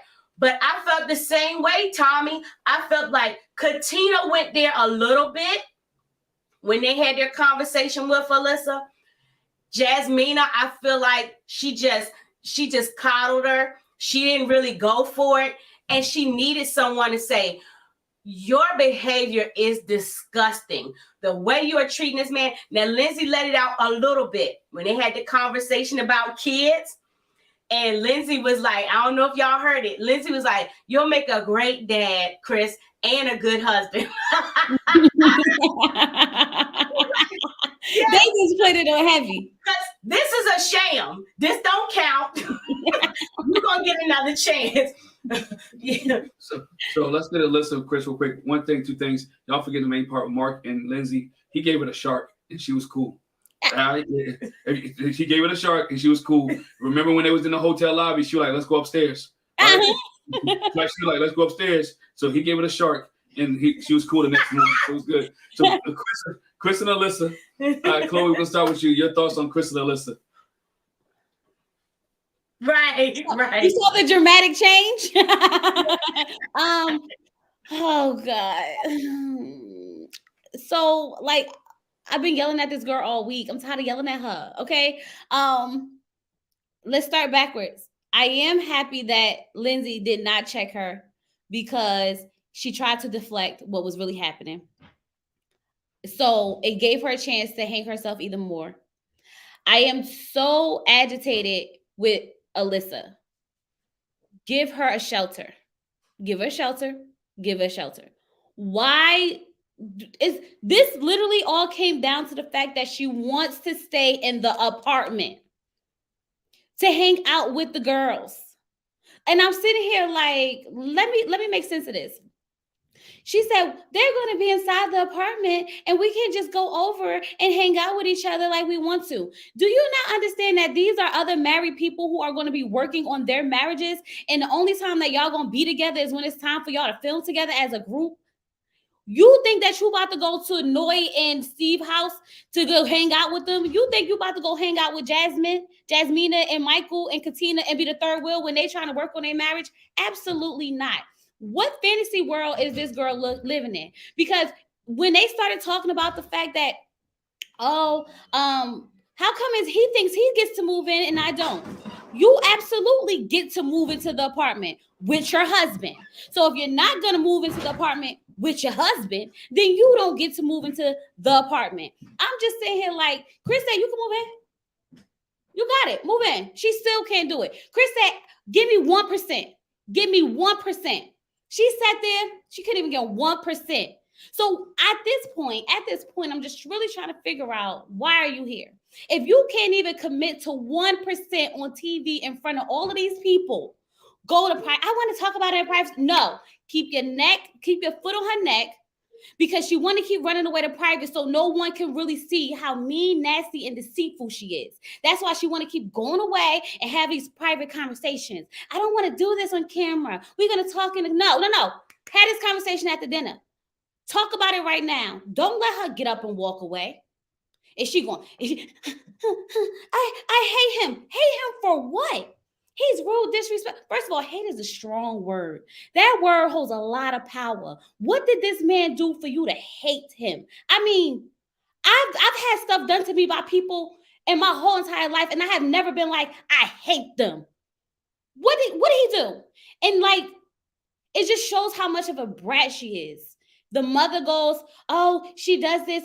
She's disappointed in me because she feels like I'm being mean to him, because you are.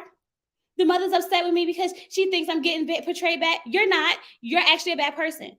And any person who goes up there and say, I'm a good person, usually is a bad person. But I am going to say this, and I'm going to be done. I honestly believe that there's a lot to Chris. And I said this in my review. I really believe that he's no angel, because Chris said it himself that I'm an a-hole. Oh, I'm an a-hole, right?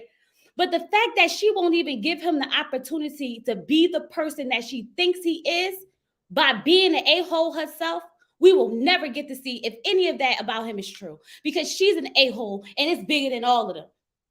And I'm done. Sorry for my little rant. I do that sometimes. I love it. I love it. I love it. Let's go to Tommy and Atika. Chloe and let's go to Tommy and Artika on Chris and Alyssa. I want to start off by saying Montre Burden, I think that's his last name, is the MVP. And I told Tommy I was going to make a list of things that this show is not called. I never made this list, but like he said, this is called Married at First Sight, not Single at First Sight. It is also not called Living Single. It's not called Hanging Out with Your Girlfriends in a Free Apartment. Like, there's so many things that this show is not called. And I'm trying to figure out, why do you think that you are entitled to be the married single girl on this show, and he needs to just fall in line with whatever your thoughts are? Because he says to her, I'm moving into the apartment. And she's like, I don't like that you think that you're going to move in. What am I going to do? Girl, nobody asked you what you were going to do, because the premise of all of this, when you signed this contract, was we both move into this apartment. I don't know where you missed that.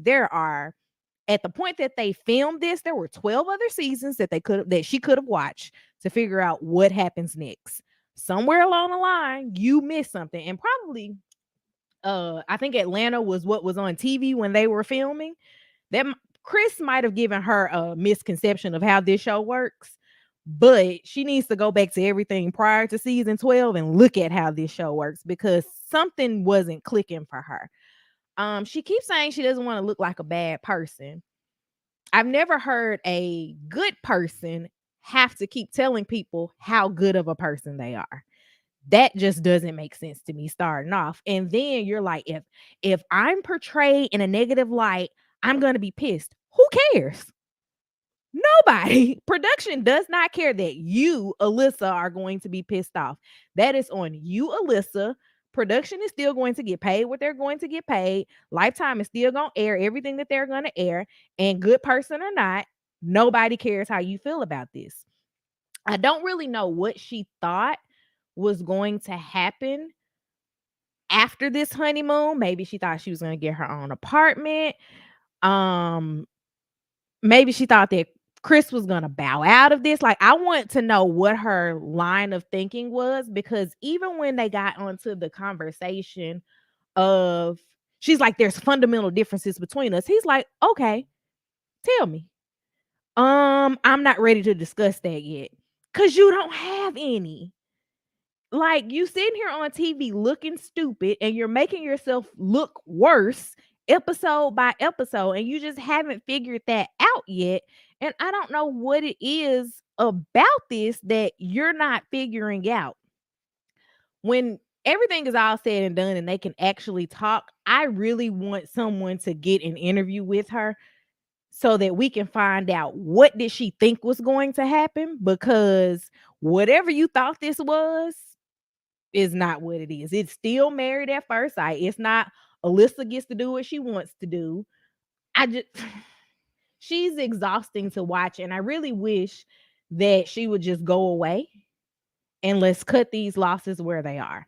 Like, film the scenes and be like, Chris and I aren't together. Like, we've seen couples not work out and still be cordial with each other. Like, Brett and Ryan was a good example of that. Like, they went in their 2 separate rooms, they filmed when they needed to film, and then they were done. Like, just do that. But she can't find that within herself to do, because everything has to be about her. It's about how I feel and what I want. And I can't believe that you thought you were going to move in and I wasn't. It's like, nobody said that. Like, she really irritates my soul. Like, I get tired of watching her on TV. And we've only been doing this for 5 weeks. And she's only been acting a fool. Well, I guess she has been acting a fool. This is 6 weeks, I guess. Yeah. And she's been acting a fool for 5 of these 6 weeks. Yeah, because the first one, she was cool. Allegedly. You done? Go ahead. My turn? Yes. Okay. Let me start with Chris, man. I commend Chris 100%. Him asking for 1%, like, that does not make sense to me at all. I need you to do the bare minimum, and I'll give you 100% of me. I understand where he's coming from, but dog, that ain't it.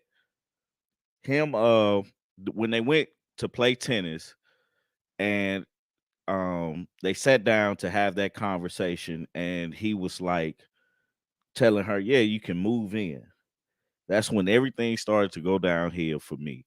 It was like Alyssa just ignored. Like, the thing is, it's like he's being ignored so much. She's harping on this, I'm a good person, I'm a good person. Good people think about the other person in the situation.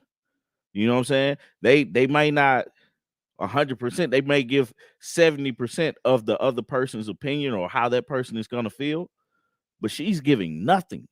When she talks about the situation, she assumes that he does not like her. You know what I'm saying? Which he's never said. He thinks she's beautiful. He thinks he understands why they were matched together and stuff like that. But it's like he's never thought of. He's always the reason. When she said, like Chloe was saying, that hate is such a strong word, I noticed that when she said that, I was like, what has he done to hate for you to hate him? Because I'm 35 now. I can't name a person that I hate. You know what I'm saying? And bad things have happened to me. Like, that gives way to, like, yeah, man, if you want to, you can hate this person. Like, she's known this person for what, a week now, in a capacity that you should be happy, first off. But then secondly, you're on a vacation. How is it that you can be on a vacation and you can be in such a miserable mood? Like, I have not ever been on a vacation and been mad at the whole time I've been there because of another person. Like, her talking about she's trying. She came up with this elaborate idea for them to split the hotel room. What type? Apartment. Yeah. Look at me. Split the apartment. And you never had this conversation with your spouse. That's okay. So you're not in it for the marriage, and that's what Chris was trying to get her to understand and admit. You're not here for the marriage. You're only here for the fame. Maybe not the fame, but just here for the perks. Here for the vacation. Here for the we going on whatever they do at the end. The retreat. The apartment, hanging out with the girls. It's like, okay, you want to hang out with the girls. Does the girls want to hang out with you? Because you already eliminated 2 of them. Noy's not gonna want to hang out with you because Noy's not focus on that. You don't take no man. Yeah, Lindsay don't want to hang out with you. You got Jasmina and Katina. How much time are they gonna spend with you? You know what I'm saying? Because it's like for you to be like, I'm a good person, I'm a good person. How much of a good person are you if they see how you treat your husband? At the end of the day, you treat your husband like crap because of something somebody else has said, which you haven't even taken the chance to get to know this man. Now this man sitting over here looking like as Elijah once said, embarrassing himself in front of the whole group because you want to act a donkey. It's infuriating because she's like, but I'm a good person. I'm a good person. Most racist people say they're not racist. I have a black friend. Right. I got a black friend. You know I like black people, you know, but like you don't have to say that. You're depicting you like you don't want to be a good you want to be a good person because you know the way that you're acting is not of a good person. It's going to be portrayed in a manner that makes you look extremely bad. And I hope she got some type of counseling going on because this season they're gonna tear her at a new one. You know what I'm saying? And then at the reunion, it's gonna be even worse. She's not gonna come to the reunion. I wouldn't she's either. Actually in my cousin added me to a Married at First Sight group on Facebook, and she's actually in that group, and people are like tagging her and things, but she can't say anything contractually. So it's really like it's sad to watch, but it's also funny to watch because people are literally telling you about yourself and you can say nothing. Can't say one word. Like Brett, nothing. The other thing too, and I'm a leave it to Lisa after this, but nobody's saying what they really need to say. Like, hey, you need to figure it out because Jasmina and Katina coddled her. Katina telling her that you know, you didn't like him from the jump. No, you don't need to say that. We all know that. That's common knowledge. What you need to say is you acted in a nut. Like you haven't tried, you haven't done anything. Since we've been on this honeymoon, you've been the third wheel for everybody else. Jumping in other people's business. When people ask you about the stuff, you bring up this elaborate lie. Like, be truthful with yourself. That's the art of a good person. Be truthful with yourself. Be truthful with him. Tell him straight up, hey, I don't like you like that, but let's make sure we have a good time. You know what I'm saying? I don't like you in that manner because of your looks. Be straight up with him. Like y'all sitting there having that conversation at the end of the show, and you literally break the fourth wall to say, see, he's doing XYZ. He just keeps asking me this question because you never answered it. Answer the question as truthful as possible and move on. I feel like the expert should have been called in by now. Production should what's his name? Montre should have said you need to make a decision by tonight. Well, he didn't tell it by tonight. He said soon. Soon is not direct enough. Your decision needs to be made by the time you get on this plane or something, because he's sitting down trying to. I'm a person that likes to plan out things. Him being a real estate agent, and I'm assuming he's good at his job. He likes to plan out, okay, this is how I got to do things, and this is what I'm doing. And she's causing him a holdup. Anybody that causes a holdup in your life is going to burn a hole in you. So he's probably like, come on, man, just answer this question so I can move forward and know which way to move, because he's just requiring 1%. Like, that's too easy. It's not even 1%. He's at the point now where I know you don't want me. You know you don't want me. Say it. Right. That's all she has to do. And we can move forward. Maybe we can build a good friendship. I'm still a real estate agent. Be your friend. Are you ever going to have to buy a house? Do you know people that's going to have to buy? At this point, it's a business move for me. Like, you know, people that I don't know. Let me get that money. You know, I'm going to be cool with you. I'm going to get this money from them, and then I'm going to move on. But you got to be truthful with him. So that's all I got. All right, Talisa. I'm just going to start with my saying, I don't like her. Secondly, I want to say that you guys have ran the gamut on Alyssa.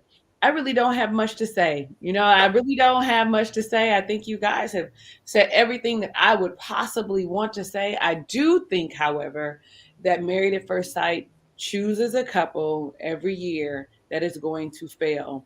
And sometimes they fail drastically. And I feel like when she filled out her form to be on there, the things that she wanted, they knew that she would be hella shallow, that she would be hard to get along with. There's no way that all these personality traits, behavioral characteristics are just now showing up. They show up in everything we do, the way we write, the way we speak when we interview, everything we do, the way we walk, the way we carry ourselves. You can see it in her entire being that she is shallow and wants someone that's aesthetically pleasing. And I feel like they knew it. I feel like they knew it, and that poor Chris is a sacrificial lamb in this instance. My heart goes out to him having to deal with all of this nonsense. It's really too much. She's very evasive, very dismissive, very not a good person. And as much as she wants to say, I'm a good person, we all see that she's not. And then I do like, though, that Montre was like, yo, this is Married at First Sight. Like, that was probably my favorite part of anything that they had to do, because we knew that they're on a merry-go-round, and until somebody jumps off, we're going to keep going in this circle. I don't like that she keeps calling him disgusting. She says that he's disrespectful. I'm all like, I think that he's the most respectful person on here, because by now you should have been mushed in the face or shook or something. I don't know. But my God, like, you are saying that he's making you look like a bad person.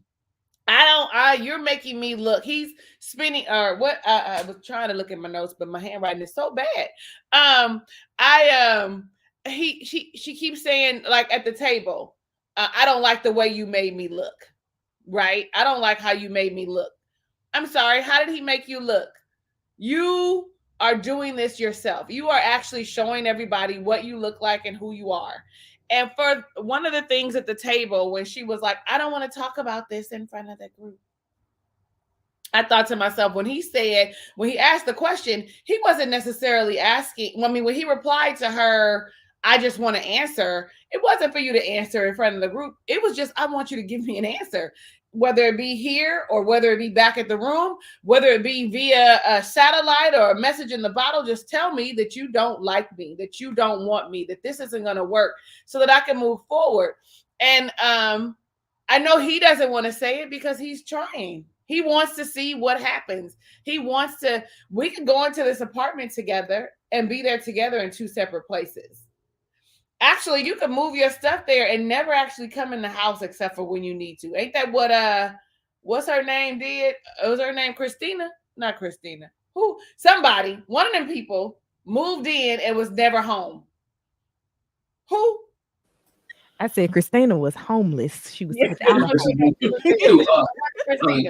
But one last season, nobody stayed in their apartments. All of them last season. Johnny, Zach did it.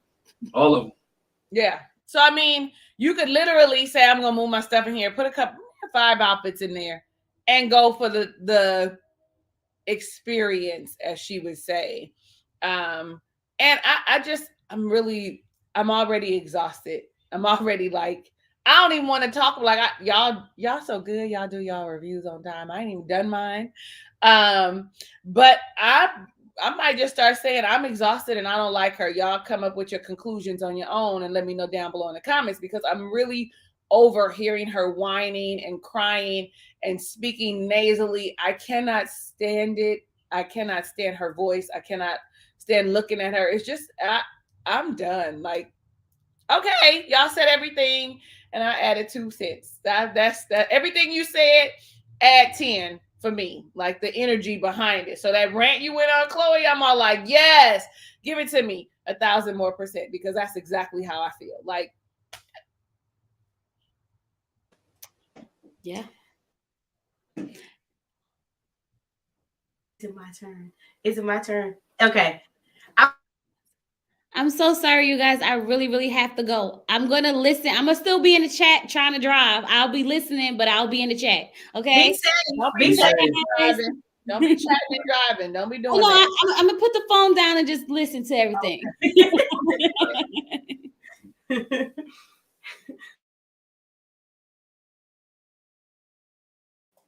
There we go. So I feel like to Lisa too, like y'all have said a whole lot of stuff that I wanted to say. It was just a couple of things I wanted to add. I wanted to add how when she talked to the producer and she said, my mom is mad because she thinks I'm being mean to him. And so let me put this in perspective. They are filming. The only thing the mom knows is what she's hearing from Alyssa. She ain't even seen all the crap that we're seeing. So the only way that she can think that you're being mean to him is because of what you're saying to your mama. Your mama ain't talking to Chris. She ain't talking to the experts. She ain't talking to producers. She is saying this based on what you are telling her. She knows who you are. You are her child. She knows you're being mean to him. Stop it. Stop it. She's not making this up. Okay. That's the first thing. The second thing, I agree. Montre, come on. He was like, listen, honey. He said that, let me say this. He said to her the same thing Chris did. Chris said, looks like you got some tough decisions to make. Montre said, well, you got a decision to make. And she absolutely does. Chris said, I'm moving in. He didn't think you were coming because you act like you don't want to be around him. So why would I think that you're going to move into the apartment? And he most certainly is not going to think, oh, she's going to want to move in and I'm not going to. He ain't thinking that because he's thinking, this is what happens. I've watched Married at First Sight. The couples move into the apartment. I'm going to go back. Married at First Sight, I think you should revamp your contract. And it should say, if you do not move in, you have negated the whole process. Zach and Mindy did it. Chris and Paige. Shoot, Brandon and Taylor, at least Brandon stayed in another room. If you're not doing the process, if you don't move in, you don't have a choice. I'm like Tommy and Artika. I could probably count on none of my hands how many people I actually hate. And I've had some people that done me all kinds of wrong. But to say I hate them, Chloe said it too. To say I hate them, you don't even know this man to say you hate him. Are you kidding me? And then you expecting these, Tommy said this. You talking about how nasty and disgusting and how she treat him. And the girls are like on her side. No. She has known you as long as she has known him. If you don't think you won't rub her the wrong way one good time and she won't talk about you too, you are fooling yourself. You know what I'm saying? And I'm just like, I'm like Talisa, I'm exhausted. She gets on my nerves. I have never seen somebody so unaware of what you're doing. You can't tell me you are not that dense and dumb, girl. You're not going to tell me that. You know you're not a good person because you keep saying it. Look at his hands. He's even pointing aggressive. You sound stupid. You sound stupid. Stop. She ain't want that man to breathe, y'all. He's breathing hard. Look at him. Look at the oxygen in the carbon dioxide crisscrossing. And look at him inspiring and expiring. What is wrong with him? His lungs are working right. But you know what? I think real quick, she's mad. I think she's mad at this because she sees everybody else's husband and what their body looks like. And she got the pudgy, even Mark the Shark got some, he swole a little bit. And when you look at it, so everybody's body is something different. And then she look at Chris and this junk is hanging over his pants buckle. And so she's looking like, but it ain't big as it could be. No, it's not big as it could, but we already know she's superficial, right? We already know that she's superficial, so she's looking at what everybody else has, and she's like, I don't even have that. Me and you talked about this. This is the other thing. She said, we know that experts did us a disservice. They didn't give us what we wanted. And even when she talked to the girl, she talked about that. So my question is, well, so when you went and asked the expert for somebody, the only thing you talked about was physical attributes? Because if you needed somebody patient, got that. If you needed somebody kind, got that. If you needed somebody that was willing to try, got that too. What did you ask for? I gotta agree with Talisa on this. Talisa, I totally agree with you when you said it. They knew what they were doing because all the exams they take, all the conversations they had with this person, and you telling me all the hours that she spent with these experts in conversation and exam taking, the psychologists and people that she had to talk to, no one saw this. So I totally agree that they put somebody on the show that they know that's there for drama and entertainment. Can't nobody tell me that no one caught this. If no one caught this, she needs to look. Everybody that interviewed her or tested her need to be fired because you didn't do your job and you failed the process. Yeah, immediately you failed the process because you're 5 days. You gotta realize you're 5 days in on this. There's no way in the world that you didn't see this coming because she hasn't calmed down yet. I mean, she really hasn't. I'm frustrated. You know, this is hard for me. And this whole Pastor Cal thing is the expert. Oh, we're gonna give them an activity. They don't need an activity, right? See, that what made me mad from the get-go. When I saw that, I'm like, you know what? They put that in after the fact, right? That's editing after the fact. No one called him doing there. Y'all, that's after the fact editing, right? What should have happened? They should have had an intervention with Pastor Cal or Dr. Pepper. Get them on the FaceTime, Zoom, Google Meet, Teams, something. Something. Not go play tennis, right? Where you can get some more sound bites of entertainment. That's where the show fails them. And I blame the experts on this part because you could have stepped in. Step in on a honeymoon. You ain't gotta wait till they get back to their destination to step in. If it's going south on the honeymoon, step in on the honeymoon, right? Make a phone call, make a FaceTime. Why wait until they get back to wherever they're going to step in? Doesn't make any sense. And then, I'm sorry. And then I got to say this, my favorite part too. Like Tommy said, Chris was like, if you're even 1% in, listen, can we have Sunday school real quick? I said, he sound like Abraham trying to save Lot from Sodom and Gomorrah getting destroyed. He said, if you find 50 righteous people, will you save it? If you find 40, Lord, would you save it? And you know what happened? Abraham went all the way down the list, and the only people that got saved was Lot and his family. Please save Chris. That's all. Go ahead. Save Chris. Ain't nobody else to save.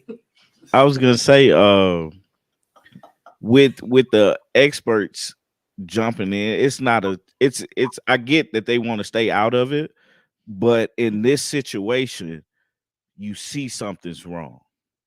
Like it's a one-off type of deal. Like something's not right in this situation. It hadn't gotten to domestic violence or anything like that, thank God, but this is not working. They need guidance now, and not a let's get back, because the basically we're looking at it as she got a free vacation and Chris is miserable. Yeah, I think they did it for the ratings, but the idea of being married at first sight is so out there that the ratings are gonna be there without her. You know what I'm saying? Like, yeah, you need some conflict and everything like that because people love conflict. But this is a different type of conflict. It's not like people are saying she's worse than Chris for a reason. Like Chris was a dick. You know what I'm saying? But it wasn't this bad. Right. The thing with Chris was that he was at least honest. Yeah. When he was asked about Paige, he says, I am not attracted to her. Mm-hmm. Why did you have sex with her? Because I wanted to. Right. Like, we villainized his honesty, but at least he was honest. Mm-hmm. Alyssa is just literally backing out of things. I'm not going to talk about this.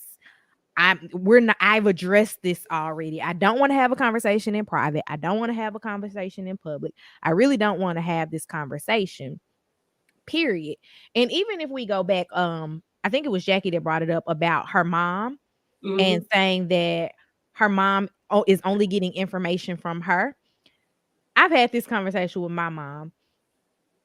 Your child can only do so much that's out of character before you're like, nah, it's got to be you.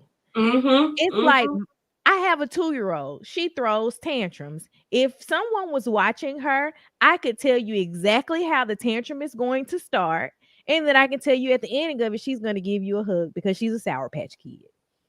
Alyssa's mom knows that Alyssa was wrong. It doesn't matter what she's saying to her mom. Her mom knows how she's acting. She might not know the degree to how she's acting, but she knows that her child can be wrong, and this is how she acts in these type of situations. When her back is up against the wall, she does this. This is her back up against the wall, and her mom is like, you're gonna look bad on TV, because she knows that this is how Alyssa acts. This is fundamentally who you are, but you're trying to make this be a fundamentally different situation. Chris doesn't have the chance to look bad, because no matter, I said this on I think it was either the first or the second review of this season, no matter what Chris does, he comes out golden. Because Chris is, at least if we wanted to put down on a sheet of paper where Chris is at, we can find somewhere. We can say, oh, he tried to do this with you. He was like, let's go scuba diving. Let's go do this. Let's go do that. We cannot write down a list of events between Chris and Alyssa and pick out one place that Alyssa actually tried with Chris. True. We can say she tries to be on Married at First Sight. She succeeded with that beyond her wildest dreams, because now she's the new supervillain. And there's absolutely nothing that she can do about it because she's a good person. I want to add to that point real quick, and we wrapping this thing up. I think Alyssa tried to insult all of us and insult Chris to make us as viewers and make production and make Chris look stupid. When she always says, I try, or I do this, she's convincing herself that she tried to do something that she did not do. She tried to manipulate Chris to say, oh, yes, you did do this. Or if production doing a heck of a job showing that she didn't do anything, right? They're doing a heck of a job showing, but everything she says, again, he can't even breathe right? He can't even walk right. He can't even smile because she has a complaint about it. So anything he does at this point and forward is going to be, you know, you just get mad at somebody and everything they do, that you're walking too loud. Why you slam the door? She's at that point now that he hasn't done anything, but she does, in her mind, she's at a point that anything he does is totally wrong. But also with the apartment thing is, how do you figure that this man is not going to move into a apartment that you two supposed to have shared together? You're trying to say that he's dumb enough to say, oh yeah, by the way, you have the apartment. I'll just stay at home. Oh, by the way, don't worry about me ever showing up, because you know what? You feel much like, oh, so you want to hang out with your girls? Cool. Just hang out at our house, right? Because we gave Jose a hard time about that when he said it was his house. But okay, yeah, just hang out at your house because this is your apartment. To me, it sounds like she likes to, when she want to live rent-free, that she's really not where she's supposed to be at in life. And it also sounds like her parents are her mom is kind of pawn her off and push her off. Well, at least we got 8 weeks free of Alyssa because she's going to be with Chris for 8 weeks. So let's go ahead and just move it this way. That's my thoughts on that, Alyssa. It's so much we can go into, but let's go with closing thoughts. Let's start with August love story. Closing thoughts. Oh, okay. I don't know. I'm like I said previously, man, they need to hold her to the fire. Like, I don't think she's ruining the show. Like, I felt like Chris was ruining the show, but I do feel like help needs to come Alyssa's Chris way. I know next week we get they're gonna sit down with Pastor Kyle, so I'm waiting on that conversation. But Artika was like, Dr. Pepper should have been in that conversation, not Pastor Kyle, because she tends to hold everybody accountable for their actions a little bit better than the other two. Yeah, I think everybody else like is I think it's gonna be interesting after the honeymoon. Like all situations get better, more interesting after the honeymoon. So we'll see. Yeah, I hope going forward, after episode 6, that we see less of Chris and Alyssa and more of everyone else, because even with all of the issues that the other couples are having, I feel like they are at least giving a representation of trying. And that's why we watch this show. Like, nobody has fun being angry at the TV for 20 weeks straight, or however many weeks this show is on TV. It's like, let's give us something to look forward to, like something to be happy about or smile about, or even get some popcorn and see what's going to happen next with Noah and Steve. Like, something, give us something. I hope they can take a back seat with Chris and Alyssa, and like, let's talk more about these other couples. I am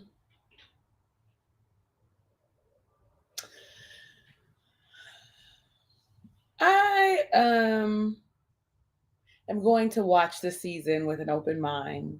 I'm going to just continue reviewing and recording and giving my opinion as things show up. I never want anyone to go through any kind of unnecessary turmoil, any kind of chaos that's going to affect their lives and impact them in a negative way. Though some negative things impact us, change us for the better. But so publicly being humiliated is not a thing.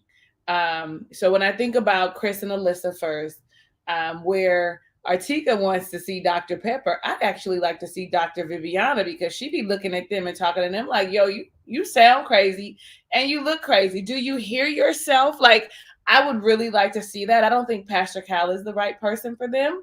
I really don't. He does not do a good job of calling people out and on their shit. Like, I just don't feel like he does that very well. It's just very let me hear you talk and talk to each other. I think as it relates to the other couples, they all have a fighting chance if they want to commit and do the work. So I'm going to just sit back and enjoy the season like I normally do, and form my opinions as they come. Sometimes they change, sometimes they remain the same. I'm hoping they change for like Olajuwon and Katina. I hope my vision of him changes, because one thing that I don't want to do, which I try not to do, is I want to uplift the Black man, right? I want to do that. And so me wanting to tear him apart like I do is really making me kind of like anxious in the inside. I only got one last thing to say, and that's about something Tommy said. I commend you. I thank you for that piece of vulnerability you did when you said women don't recognize that we need support too. Who holds us up? God. And that was for me, like, come through. That was great. I was like, I hope every woman on here heard that piece of information from a man, that it is okay for us to support you and to uplift you and to hold you, like, and to know, like, we're actually what you need. Because like Jackie said, she said, we're Mama Bear. Where you're not going to say nothing because you're the more rational one. We're going to say, give me the phone and let me talk to the people, because you're not saying it right. You're not telling them right. You're missing out the information. You being too calm. And so I appreciate that in its entirety. I always love hearing the male perspective. So Glenn and Tommy, thank you so very much for always being open and honest. And then lastly, subscribe to me, to everybody, including Chloe, because she's not here. I'm going to say it for her, but it's the red button, the rectangle one. Y'all know what it looked like. Don't just come in here acting like you don't know to hit the like button, hit the subscribe, then come and click our names, like right there next to our name. Boom. If you see it, subscribe. Thanks. That's all. I love it. Talisa is always good for that, because we be getting to talking and stuff and be forgetting to remind y'all to like and subscribe. Come on now. Go do it. You got an opportunity when you get off of here. Go do it. I'm hoping that we don't see a whole lot more of Chris and Alyssa. I'm hoping that when reality hits, real life hits, that it doesn't rock the couples too much. I'm just, Alyssa and Chris is distracting. And like Talisa said, I just do not want them to ignore and disregard Chris's feelings and let this keep going on. There's no reason for this man to be exploited like that and just embarrassed and defamed. You pick a word. It's terrible. And I hope even for TV that they wouldn't continue to let him do this. And then the only other comment I'm going to make, somebody in the chat said the same thing that my husband said in our review. Chris, we know you married at first sight, but find you a little butter pecan Rican. Invite them to your room. Chris, come, then he was like, I wish Chris would just be like, oh, she don't want me. I promise you, I could find somebody out here and have a one night stand, a couple night stands. I don't totally necessarily agree with Chris, it. Right. Necessarily agree with it. But if he did, I wouldn't be mad. Right? I don't agree with it. But if he did, I wouldn't be mad. So I'm just saying, it would make for good for TV, but I wouldn't be mad at it. Oh, the only other thing I wanted to add too is I can't remember who was saying it. I think it was Tommy and Artika, but the other thing is, they don't watch it until almost kind of like we're watching it. And so on after party, they showed Chris that video. They played that video of her talking to the producer saying, I hate him. He's disgusting. And his face just, because he's never seen it. And to watch that, I was like, oh my God, how embarrassing is that? I was just destroyed for him. I was like, this. So I can just imagine. I hope they're ripping her. They should be ripping her. And whatever group she's in, whatever, tear her a whole new one. She deserves every bit of it. Every bit. The last thing I want to say about them and about the whole is that Chris, hope he has it set next week when they ask him the question, do he want to get divorced? I hope he has a set and say, you know what, I want to be divorced. I hope that she hadn't given him that 1% by the time that question comes, because he should be the one to say, you know what, I don't want to be in this anymore. And if he does not say he wants to be divorced, I'm going to rip Chris next week. Right? I'll be honest. Because you had an out, right? And you didn't take it. If he does not say he wants to be divorced, I will be the number one hater of Chris for the rest of the season. He can't say nothing else to me. Because I just feel when you have an out and you know it's not going to work, you need to take that out. And so I think Chris, if he doesn't take that out next week, is a problem. Alyssa needs some help. Shouldn't be on the show. The couple that I'm really interested in watching how they play out is Jasmina and Michael, because I'm on the fence with them. I can see them go good. I can see them go bad. My thing is, how are they going to work it so they can go good? I don't see hope for them, but hopefully they turn around. Knowing Steve, I think there shouldn't be an issue. Katina and Elijah One right now, she's drinking Elijah One juice, so it's all fun.